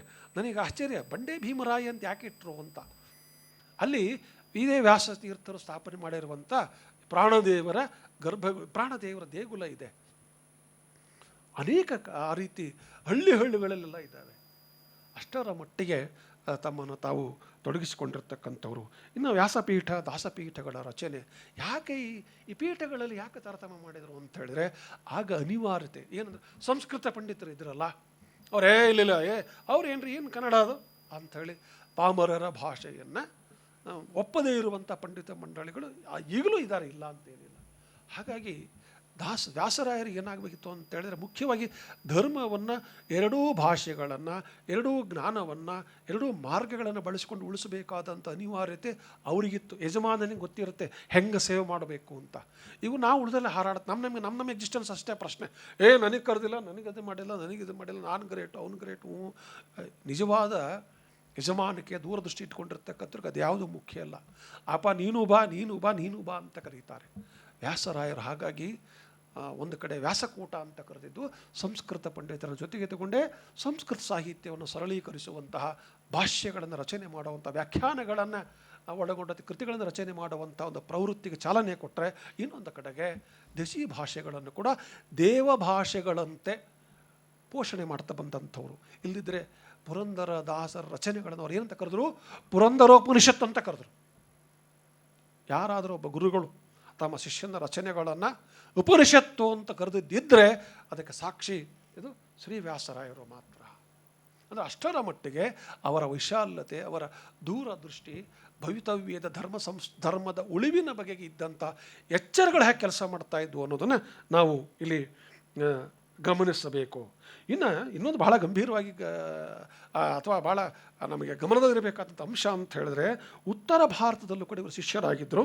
ಅವರಲ್ಲಿ ಲಕ್ಷ್ಮೀಪತಿ ತೀರ್ಥರ ಶಿಷ್ಯ ಈಶ್ವರ ಪುರಿಗಳು, ಅವರ ಶಿಷ್ಯ ಶ್ರೀ ಚೈತನ್ಯ ಮಹಾಪ್ರಭು. ಇವತ್ತೇನು ಹರೇ ರಾಮ ಹರೇ ಕೃಷ್ಣ ಇಸ್ಕಾನ್ ಪಂಥ ಅಂತ ಹೇಳ್ತೀವಲ್ಲ, ಇಸ್ಕಾನ್ ಪಂಥ ಇಲ್ಲೇ ಹೋಗಿದ್ದರೆ ಇವತ್ತು ಜಗತ್ತಿನ ಎಷ್ಟೋ ದೇಶಗಳಲ್ಲಿ ಕೃಷ್ಣ ದೇಗುಲಗಳಿದ್ದಾವೆ, ಹರೇ ರಾಮ ಹರೇ ಕೃಷ್ಣ ಅಂತಂದೇಳಿ ನಾವು ಭಜನೆ ಮಾಡೋದನ್ನು ಕೇಳುತ್ತೇವೆ. ಅವರು ಈ ವ್ಯಾಸರಾಯರ ಶಿಷ್ಯರು ಅನ್ನೋದನ್ನು ಕೂಡ ನಾವು ದಾಖಲೆಗಳಲ್ಲಿ ಕಾಣುತ್ತೇವೆ. ಇನ್ನು ಪುರಂದರದಾಸರಿಗೆ ದೀಕ್ಷೆ ನೀಡಿದರು ಅಂತಕ್ಕಂಥದ್ದು. ಜೊತೆಗೆ ಇನ್ನೊಂದೇನು ಅಂತ ಹೇಳಿದ್ರೆ, ಪುರಂದರದಾಸರಂಥವರಿಗೂ ಕೂಡ ಒಂದು ಪ್ರತ್ಯೇಕ ಧ್ಯಾನ ಮತ್ತು ಅವರ ಆನ್ನಿಕೆಗಳಿಗಾಗಿ ಒಂದು ಜಾಗನೇ ಕೊಟ್ಬಿಡ್ತಾರೆ, ಪುರಂದರ ಮಂಟಪನೇ ಕಟ್ಟಿಸ್ತಾರೆ. ಈಗಲೂ ಕೂಡ ನೀವು ಹಂಪಿಗೆ ಹೋದರೆ ಅಲ್ಲಿನ ಏನು ರಾಮಲಕ್ಷ್ಮಣ ದೇವಸ್ಥಾನ ಇದೆಯಲ್ಲ, ಅದರ ಮುಂದೆ ಚಕ್ರತೀರ್ಥ ಅಲ್ಲಿ ಮುಂದೆ ಬಂದರೆ ಪುರಂದರ ಮಂಟಪ ಅಂತ ಇದೆ. ಆ ಪುರಂದರ ಮಂಟಪದ ನಿರ್ಮಾಣ ಮಾಡಿಸಿಕೊಟ್ಟಿದ್ದು ಸ್ವತಃ ವ್ಯಾಸರಾಯರು.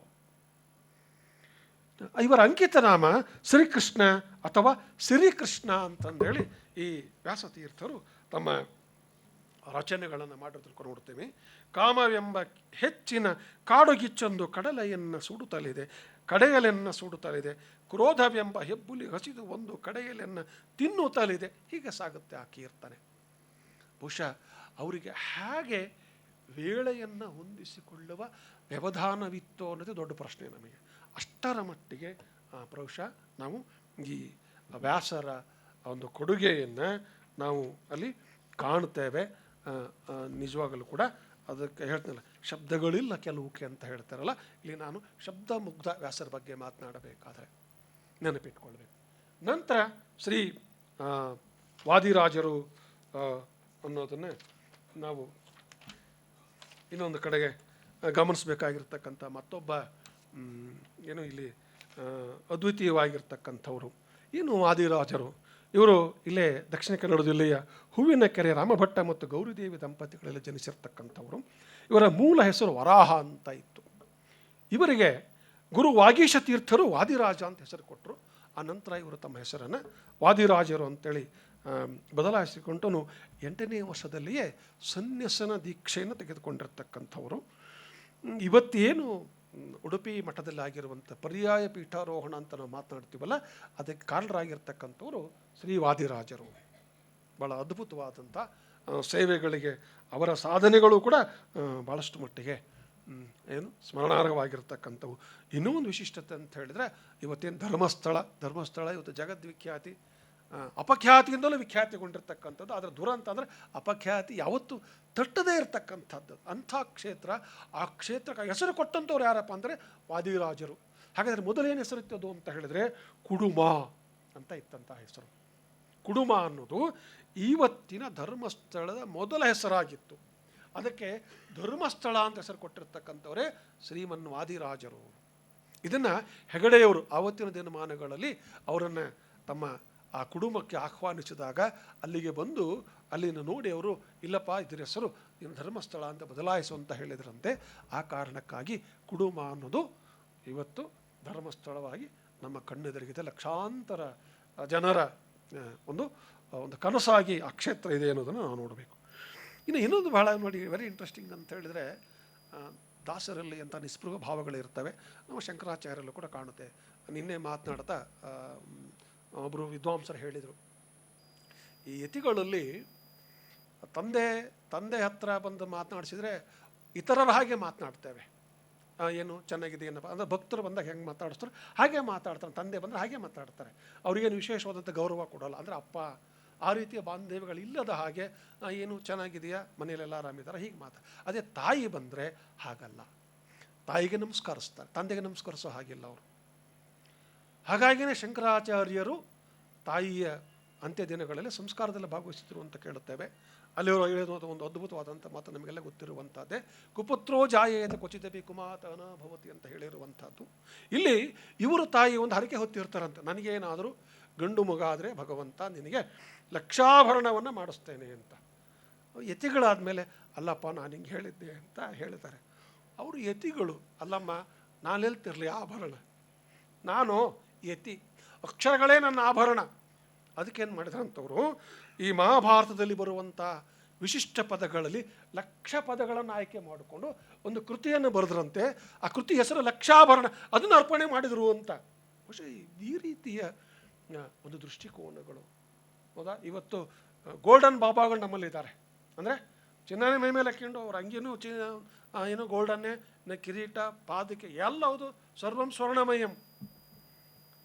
ಆದರೆ ನೋಡಿ, ತಾಯಿ ಹರಕೆ ಏನಪ್ಪ ಮತ್ತೆ ಹಿಂಗೆ ಮಾಡಿಬಿಟ್ಟಿದ್ದೀನಿ, ಆಯ್ತಮ್ಮ ತೀರಿಸೋಣ, ಅದಕ್ಕೇನಂತೆ ಅಂತೇಳಿ ಲಕ್ಷ ಪದಗಳಿಗೆ ಅರ್ಥಗಳನ್ನು ಬರೋದನ್ನು ಲಕ್ಷಾಭರಣ ಅಂತ ಕೃತಿ ಹೆಸರಿಟ್ಟು ಭಗವಂತನಿಗೆ ಅರ್ಪಿಸಿದರು.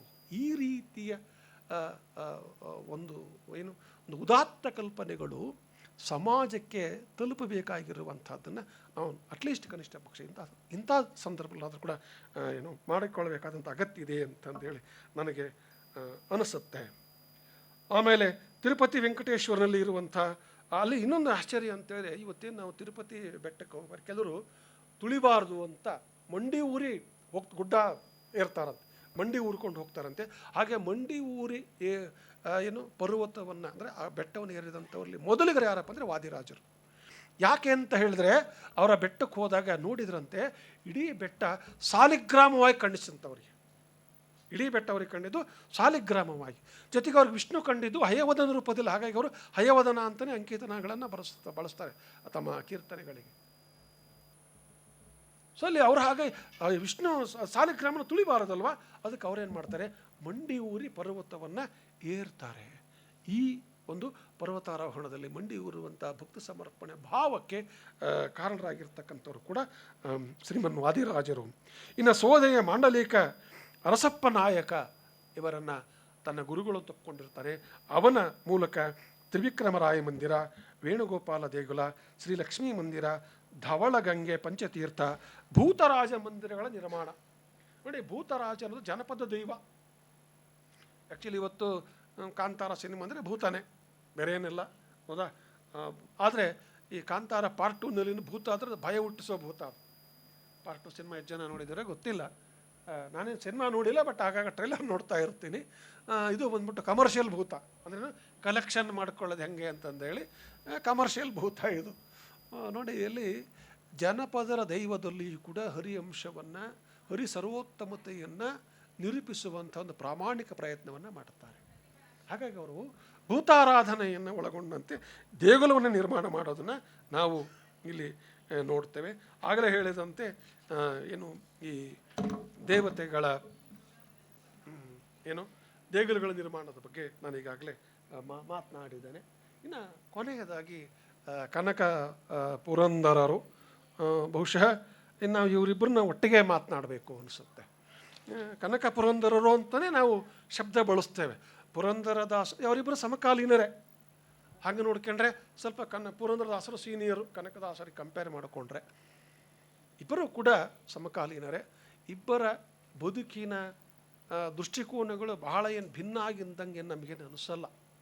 ಪುರಂದರದಾಸರು ವ್ಯಾಪಾರಿಗಳು, ಕನಕದಾಸರು ಒಬ್ಬ ಇದೇ ವಿಜಯನಗರದ ದೊರೆಯ ಕೈ ಕೆಳಗೆ ಸಾಮಂತನಾಗಿದ್ದಂಥವ್ರು. ಅಂದರೆ ಇಬ್ಬರೂ ಕೂಡ ಸಂಸಾರದ ಭೌತಿಕ ಸುಖದ ವ್ಯಾಪಾರಗಳಲ್ಲಿ ಅನುಭವಿಗಳಾಗಿದ್ದಂಥವ್ರು, ಅದರಲ್ಲೇ ತಮ್ಮನ್ನು ತಾವು ತೊಡಗಿಸಿಕೊಂಡಿದ್ದಂಥವರು.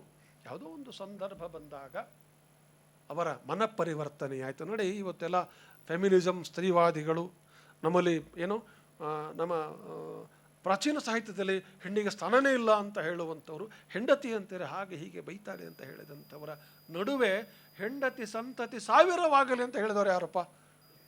ಹೌದಾ? ದಂಡಿಗೆ ಬೆತ್ತವ ಹಿಡಿಸಿದಳಯ್ಯ ಅಂತಂದೇಳಿ ಹೆಂಡತಿ ಸಂತತಿ ಸಾವಿರವಾಗಲಿ ಅಂತ ಹೇಳಿದಂತಹ ಯಾರು? ಪುರಂದರದಾಸರನ್ನು ಮರಿಬಾರ್ದು. ಎಷ್ಟು ಚೆನ್ನಾಗಿ ಹೇಳ್ತಾರೆ. ಯಾಕಂದ್ರೆ ಅವರು ವ್ಯಾಪಾರ, ಅವರ ನಾನು ಅದೇ ಹೇಳಿದೆ, ವ್ಯಾಪಕವಾಗಿ ಕಥೆಗಳ ಬಗ್ಗೆ ಎಲ್ಲ ಹೇಳಬಹುದು, ಆದರೆ ಇಡೀ ಸೆಷನ್ ನಾನೊಬ್ಬನೇ ತಗೊಳ್ಳಾಗಿಲ್ಲ. ಈಗಾಗಲೇ 2ನೇ ಸೆಷನ್ ಟೈಮ್ ಕೂಡ ಮುಗಿದು ಬಿಟ್ಟಿದೆ. ಸೊ ಈ ಸಂದರ್ಭದಲ್ಲಿ ಏನು ಅವರ ಮನ ಪರಿವರ್ತನೆಯಾಯಿತು. ಇನ್ನು ಪುರಂದರದಾಸರ ಏನು ಬಹುತೇಕ ಏನು ಅವರು 4,75,000 ಕೃತಿಗಳನ್ನು ಬರೆದಿದ್ದಾರೆ ಅಂತ ಪ್ರತೀತಿ ಇದೆ. ಆದರೆ ನಮಗೆ ಸಿಕ್ಕಿರೋದು ಈವನ್ ಲೆಸ್ ದ್ಯಾನ್ 1000, 1000ಕ್ಕಿಂತಲೂ ಕಡಿಮೆ. ಅದರಲ್ಲೂ 703 ಕೀರ್ತನೆಗಳು ಇವತ್ತೇನು ಸಂಪುಟಗಳು ಪ್ರಕಟ ಆಗಿದ್ದಾವೆ, ಅದರಲ್ಲಿರುವಂಥ ಒಟ್ಟು ಕೀರ್ತನೆಗಳ ಸಂಖ್ಯೆ 703 ಮಾತ್ರ. ಹೀಗಾಗಿ ಅಷ್ಟು ಬರೆದಿದ್ದಾರೆ ಅನ್ನೋದು ಇರಬಹುದು, ಬಟ್ ನಮಗೆ ಅದು ಲಭ್ಯ ಆಗಿಲ್ಲ ಅನ್ನುವಂಥದ್ದು. ಇನ್ನು ಇವರ ಬಹು ಗಂಭೀರವಾದಂಥ ವಿಷಯ ಏನಪ್ಪ ಅಂದರೆ ಮಾಯಾವಾದದ ಬಗೆಗಿನ ಜಿಜ್ಞಾಸೆ, ಮಾಯಾವಾದ ನೆನಪಿಟ್ಟುಕೊಳ್ಬೇಕಾಗಿರ್ತಕ್ಕಂಥದ್ದು. ಇನ್ನು ಮತ್ತೊಬ್ಬರು ಇನ್ನೊಂದು ಅಂಶ ನೆನಪು ಮಾಡಿಕೊಳ್ಬೇಕು. ಬಹಳ ಮುಖ್ಯವಾಗಿ ಕರ್ನಾಟಕ ಸಂಗೀತದ ಬಳಕೆ. ಕರ್ನಾಟಕ ಸಂಗೀತ ಪಿತಾಮಹ ಅಂತಲೇ ಕರೀತೇವೆ. ಅಂದರೆ ಸಂಗೀತವನ್ನು ಆಧ್ಯಾತ್ಮಿಕ ಭಾವತಂತುಗಳಿಗೆ ಆಗು ಮಾಡಿಕೊಂಡಂಥವರು ಬಹಳ ಮುಖ್ಯವಾಗಿ. ಇವತ್ತು ನೋಡಿ, ನಾವು ನಮ್ಮ ಅಧ್ಯಕ್ಷರು ಅವ್ರು ಮರ್ತು ಬಿಟ್ಟರು. ಅವರು ಎಷ್ಟು ಖುಷಿಯಾಗಿ ಎಂಜಾಯ್ ಮಾಡಿದರು. ಏನು ಕೊಡೋದು ನಾವು ಇಲ್ಲ ಅಲ್ಲ, ಒಂದು 15-20 ನಿಮಿಷ ಅವ್ರು ನಮಗೆ ಏಸಾಗೈತೆ ಅನ್ನೋದು ಗೊತ್ತಿರಲಿಲ್ಲ. ಅಲ್ಲಿ ನನಗಿಂತ ಸಣ್ಣ ನೋಡಿದ್ದಾರೆ, ಮೊಮ್ಮಕ್ಕಳಿಗಿಂತ ಕಡಿಮೆ. ಅಯ್ಯೋ ಪ್ರೋಟೋಕಾಲ್, ನಾನು ಅಧ್ಯಕ್ಷ, ಇಷ್ಟು ದೊಡ್ಡ ಬಿಲ್ಡಿಂಗು, ಇಷ್ಟು ದೊಡ್ಡ ಸಂಸ್ಥೆ, ಯಾವುದು ಇಲ್ಲ. ಎಷ್ಟು ಸರಳವಾಗಿ ಬಂದರು, ಮಕ್ಕಳ ಜೊತೆಗೆ ಮಕ್ಕಳಂತೆ ಹಾಕ್ಕೊಂಡು ಎಂಜಾಯ್ ಮಾಡಿದರು. ಅಂದರೆ ಆ ಬಗೆಯ ಮನೋಸ್ಥಿತಿಯನ್ನು, ಮನೋಸ್ಥಿಮಿತವನ್ನು ತಂದುಕೊಡುವಂಥದ್ದು ಸಂಗೀತ ಮತ್ತು ಕಲೆ ಅಲ್ವಾ. ಅದನ್ನು ಏನು ಸಾಕ್ಷೀಕರಿಸಿದಂಥವ್ರು ಪುರಂದರದಂಥವರು. ಹಾಗಾಗಿ ನೆನಪಿಟ್ಟುಕೊಳ್ಳಬೇಕು. ಇಲ್ಲಿ ಭಾಳ ಮುಖ್ಯವಾಗಿ ಏನು ಭಾವಲಹರಿಗಳಿಗೆ ಅಧಿಕ ಪ್ರಾಶಸ್ತ್ಯ ನೀಡಿರ್ತಕ್ಕಂಥ ಪ್ರಕಾರ, ಸ್ವರಗಳಿಗೆ ಸಂಬಂಧಿಸಿದಂಥ ರಾಗ. ಇಲ್ಲಿ ಪುರಂದರದಾಸರು ಒಂದು ಬಗ್ಗೆ ಸ್ಕೇಲ್ ಅಂದರೆ ಪ್ಯಾಟರ್ನ್ ಅಂತ ಕರಿತೀವಲ್ಲ, ಆ ಸ್ಕೇಲನ್ನು ಅವ್ರು ನಿರ್ಮಾಣ ಮಾಡಿದರು ಅಂತ ನಮಗೆಲ್ಲ ಗೊತ್ತಿರೋ ಹಾಗೆ. ದಕ್ಷಿಣಾದಿ ಅಥವಾ ಕರ್ನಾಟಕ ಸಂಗೀತದಲ್ಲಿ ಸಾಹಿತ್ಯಕ್ಕೆ ಪ್ರಾಧಾನ್ಯತೆ, ಉತ್ತರಾದಿಯಲ್ಲಿ ಅಲ್ಲಿ ಸಾಹಿತ್ಯ ಇಲ್ಲ, ಸ್ವರಕ್ಕೆ ಪ್ರಾಧಾನ್ಯತೆ ಇದೆ. ಹಾಗಾಗಿ ಇಲ್ಲಿ ಸಾಹಿತ್ಯ ಕೂಡ ಮುಖ್ಯ ಅಂತ ಒಂದು ಪ್ರಾಮುಖ್ಯತೆಯಿಂದ ಇಲ್ಲಿ ಗಮನಿಸಿರ್ತಕ್ಕಂಥದ್ದು. ಈ ಸ್ವರಗ್ರಾಮ ಸ್ಕೇಲ್ ಅಂತ ಕರೀತಾರೆ, ಆ ಸ್ಕೇಲನ್ನು ಇಂಟ್ರೊಡ್ಯೂಸ್ ಮಾಡಿದಂಥವರು ಪುರಂದರದಾಸರು ಅನ್ನುವಂಥ ಮಾತು. ಇನ್ನು ಇಲ್ಲಿ ತ್ಯಾಗರಾಜರು, ಮುತ್ತುಸ್ವಾಮಿ ದೀಕ್ಷಿತರು ಮತ್ತು ಶ್ಯಾಮಶಾಸ್ತ್ರಿಗಳನ್ನು ಕರ್ನಾಟಕ ಸಂಗೀತದ ತ್ರಿಮೂರ್ತಿಗಳು ಅಂತ ಕೂಡ ಕರೀತಾರೆ. ಸೊ ಹೀಗಾಗಿ ಈ ದಾಸರ ಕೊಡುಗೆ ಸಾಹಿತ್ಯಕ್ಕೆ ಮಾತ್ರವಲ್ಲ, ಸಂಸ್ಕೃತಿಗೆ ಮಾತ್ರವಲ್ಲ, ಸಮಾಜಕ್ಕೆ ಮಾತ್ರವಲ್ಲ, ಧರ್ಮಕ್ಕೆ ಮಾತ್ರವಲ್ಲ, ಕಲೆಗಳಿಗೂ ಕೂಡ, ಬೇರೆ ಬೇರೆ ಭಿನ್ನ ಭಿನ್ನ ಕಲೆಗಳಿಗೆ ಅದು ಹೇಗೆ ಅದು ತನ್ನ ಏನು ಕಾರ್ಯಕ್ಷೇತ್ರ ವಿಸ್ತರಿಸ್ಕೊಳ್ತಾ ಹೋಯಿತು ಅನ್ನೋದನ್ನು ಇಲ್ಲಿ ನಾವು ನೆನಪಿಟ್ಟುಕೊಳ್ಬೇಕು. ಇನ್ನು ಧರ್ಮ ಪ್ರಸಾರ, ಸಾಮಾಜಿಕ ಸುಧಾರಣೆ, ಕುಲಮತಗಳ ನಿರಾಕರಣೆ, ಅದರ ಬಗ್ಗೆ ಹೆಚ್ಚು ವಿವರಗಳನ್ನು ನಾವಿಲ್ಲಿ ತಗೊಳ್ಬಹುದು, ಬಟ್ ಬೇಕಾಗಿಲ್ಲ. ಇನ್ನು ಕೊನೆಯದಾಗಿ ಹೇಳಿಬಿಡ್ತೇನೆ, ಕವಿ ಕನಕ, ಸಂತ ಕವಿ ಅಂತ ಕರಿತೀವಿ. ಇವತ್ತು ನಿನ್ನೆ ಮಾತನಾಡ್ತಾ ಹೇಳಿದ್ರು ನಮ್ಮ ಹಿರಿಯ ವಿದ್ವಾಂಸರು, ಇವತ್ತು ಎಲ್ಲರೂ ಕೂಡ ಏನಾಗ್ಬಿಟ್ಟಿದ್ದಾರೆ ಅಂತೇಳಿದ್ರೆ ಒಂದು ಕ್ಯಾಸ್ಟಿಗೆ ಹೈಜಾಕ್ ಹೋಗ್ಬಿಟ್ಟಿದ್ದಾರೆ. ವಾಲ್ಮೀಕಿ, ರಾಮಾಯಣದ ವಾಲ್ಮೀಕಿಯಿಂದ ಮೊದಲಾದಂತೆ ರಾಮ ಬೇಡ, ವಾಲ್ಮೀಕಿ ಮಾತ್ರ ನಮಗೆ ಇಂಥ ಕಮ್ಯುನಿಟಿಗೆ ಬೇಕು. ರಾಮ ಕಾಲ್ಪನಿಕ ವ್ಯಕ್ತಿ. ರಾಮನ ಆ ಬ್ರಿಡ್ಜು, ಅಯ್ಯೋ ಅದು ಬೂಸ್ಟಿಂಗ್, ಅದಕ್ಕೆ ಏನು ಮನ್ನಣೆನೇ ಇಲ್ಲ. ಹೀಗೆ ಹೇಳುವಂತಹ ಒಂದು ಕಡೆ ಆ ಜನ ವಾಲ್ಮೀಕಿನ ಹೈಜಾಕ್ ಮಾಡ್ಕೊಂಡಿರೋದು ನಾವು ನೋಡ್ತೀವಿ. ಯಾಕೆ ಅಂತ ಹೇಳಿದ್ರೆ ಅನುಕೂಲ ಸಿಂಧು ಅಷ್ಟೇ, ಇನ್ನೇನಿಲ್ಲ. ನನಗೆ ಯಾವುದು ಬೆನಿಫಿಟೋ ಎಸ್ ದಟ್ ಇಸ್ ಓಕೆ, ಉಳಿದಿದ್ದೆಲ್ಲ ಹೇಳಿಲ್ಲ ಅದು ನಂದಲ್ಲ ಅಂತ ಹೇಳೋದು. ಸೊ ಇಲ್ಲಿ ಅಂಥ ಒಂದು ಸಂದರ್ಭದಲ್ಲಿ ಕನಕದಾಸನು ಕೂಡ ಆಗೋಗ್ಬಿಟ್ಟಿದ್ದಾನೆ. ನಾವೆಲ್ಲ ಪ್ರೈಮರಿ ಸ್ಕೂಲ್ ಓದಬೇಕಾದ್ರೆ ಕನಕದಾಸ ಆತ ಬೇಡ ಕುಲದವನು ಅನ್ನುವಂಥದ್ದೇ ನಾವು ನಮ್ಮ ಟೆಕ್ಸ್ಟ್ಗಳಲ್ಲಿ ಓದಿದ್ವಿ. ಇವತ್ತು ಹಂಗೆ ಹೇಳಿಬಿಟ್ರೆ ನನ್ನನ್ನು ಹೊರಗೆ ಹೋದ್ಮೇಲೆ ಬಿಡೋದು ಕಷ್ಟ ಇದೆ. ಹಾಗೆ ನಾವೆಲ್ಲ ಪ್ರೈಮರಿ ಸ್ಕೂಲ್ ಓದಬೇಕಾದ್ರೆ ಹಾಗೆ ಓದಿರೋದು. ಹೋದ್ರೆ ಬಚ್ಚಮ್ಮ ಇಂಥ ದಂಪತಿಗಳ ಮಗನಾಗಿ ಜನಿಸಿದ ಅಂತ ನೋಡ್ತೀವಿ. ಇವತ್ತು ಅಫ್ಕೋರ್ಸ್ ಇವತ್ತು ಆತ ಏನು ಬೇರೆ ಆಗೋಗ್ಬಿಟ್ಟಿದ್ದಾನೆ. ಒಂದು ಏನಪ್ಪ ಅಂತ ಕನಕದಾಸರ ಪ್ರಕಾರ ಭಕ್ತಿ ಎನ್ನುವುದು ಭಾವುಕತೆ ಅಲ್ಲ, ನೆನಪಿಟ್ಕೊಳ್ಳಬೇಕು. ಇನ್ನು ಕನಕದಾಸ ಕವಿ ಅನ್ನುವುದನ್ನು ನಾವು ಗಮನಿಸಬೇಕಾಗಿರ್ತಕ್ಕಂಥದ್ದು ಒಂದೇ ಕಾರಣಕ್ಕೆ ಅಂಥೇಳಿ ನಾನು ಭಾವಿಸಿಕೊಳ್ಳುತ್ತೇನೆ. ಈ ಆಗಲೇ ಹೇಳಿದೆ ನಾನು ಕನಕ ಅಕ್ಷರಸ್ಥ ಕವಿ ಅಂಥೇಳಿ. ಈತನ ಕೃತಿಗಳಲ್ಲಿ 4 ಕೃತಿಗಳು ಬಹಳ ಮುಖ್ಯವಾಗಿ ಮೋಹನ ತರಂಗಿಣಿ, ಆಮೇಲೆ ನಳಚರಿತ್ರೆ, ಹರಿಭಕ್ತಿ ಸಾರ ಮತ್ತು ರಾಮಧಾನ್ಯ ಚರಿತೆ. ನೋಡಿ, ಈ 4 ಕಾವ್ಯಗಳನ್ನು ಕನ್ನಡ ಸಾರಸ್ವತ ಲೋಕಕ್ಕೆ ಕೊಟ್ಟಿರ್ತಕ್ಕಂಥ ಕನಕನ ಕಾವ್ಯದ ರಚನೆ ಹೇಗಿದೆಯಪ್ಪ ಅಂತ ಹೇಳಿದ್ರೆ, ನಾನೇನು ತಮ್ಮ ಜೊತೆಗೆ ಆರಂಭದಲ್ಲಿ ಮಾತನಾಡಿದ್ನಲ್ಲ, ಕಾವ್ಯ ಧರ್ಮ, ಧರ್ಮದ ಜೊತೆಗೆ ಕಾವ್ಯ ಧರ್ಮ ಇದೆ. ನೊಂದ ನೋವುಗಳ ಜೊತೆಗೆ ನೋವುಂಡವರ ನೋವುಗಳ ನಿವಾರಣೆಗೆ ಒಂದು ಭಕ್ತಿ ಮಾರ್ಗವನ್ನು ಹೇಗೆ ಅನ್ವಯಿಸಬಹುದು ಅನ್ನುವುದಕ್ಕೆ ನಿದರ್ಶನಗಳಿದ್ದಾವೆ. ನಾನು ಇಡೀ ಒಂದೊಂದು ಕೃತಿಗಳ ಬಗ್ಗೆ ಒಂದೊಂದು ವಿವರಣೆಗಳನ್ನು ನಾವು ಕೊಡ್ತಾ ಹೋಗಬಹುದು. ಬಟ್ ನನಗೆ ಇಲ್ಲಿ ಅಷ್ಟು ನಾನು ಸಮಯವನ್ನು ತೆಗೆದುಕೊಳ್ಳೋದಕ್ಕೆ ಹೋಗೋದಿಲ್ಲ. ಅಂತೂ ಇದು ಮೋಹನ ತರಂಗಿಣಿ ಒಂದೇ ಸಲ ಹೇಳ್ಬಿಡ್ತೇನೆ. ಇದು ಭಕ್ತಿ ಕಾವ್ಯ, ರುಕ್ಮಿಣೀಶ ವಿಜಯದ ಕನ್ನಡಾನುವಾದ ಅಂತ ಹೇಳ್ತಾರೆ. ಆದರೆ ಅದಲ್ಲ, ಇದು ಕೃಷ್ಣ ರುಕ್ಮಿಣಿಯರ ಮದುವೆಯ ಮೂಲಕ ಅಲ್ಲಿ ಮೂಲ ಕಾವ್ಯ ಮುಕ್ತಾಯವಾದರೆ ಇದು ಆರಂಭವಾಗುತ್ತೆ. ಹಾಗಾಗಿ ಇದು ಒಟ್ಟು ಇಷ್ಟೇ, ಕೃಷ್ಣನ ಲೋಕಾಲೋಕಗಳ ಪಾರಮ್ಯತೆಯನ್ನು ಒಳಗೊಂಡಿರುವಂಥದ್ದು ಮೋಹನ ತರಂಗಿಣಿ ಎನ್ನುವಂಥ ಕಾವ್ಯ. ಇನ್ನು ನಳಚರಿತ್ರೆಯಲ್ಲಿ ಒಂದು ದೇವತೆಗಳ ಪಾತ್ರಗಳಿದ್ದಾವೆ.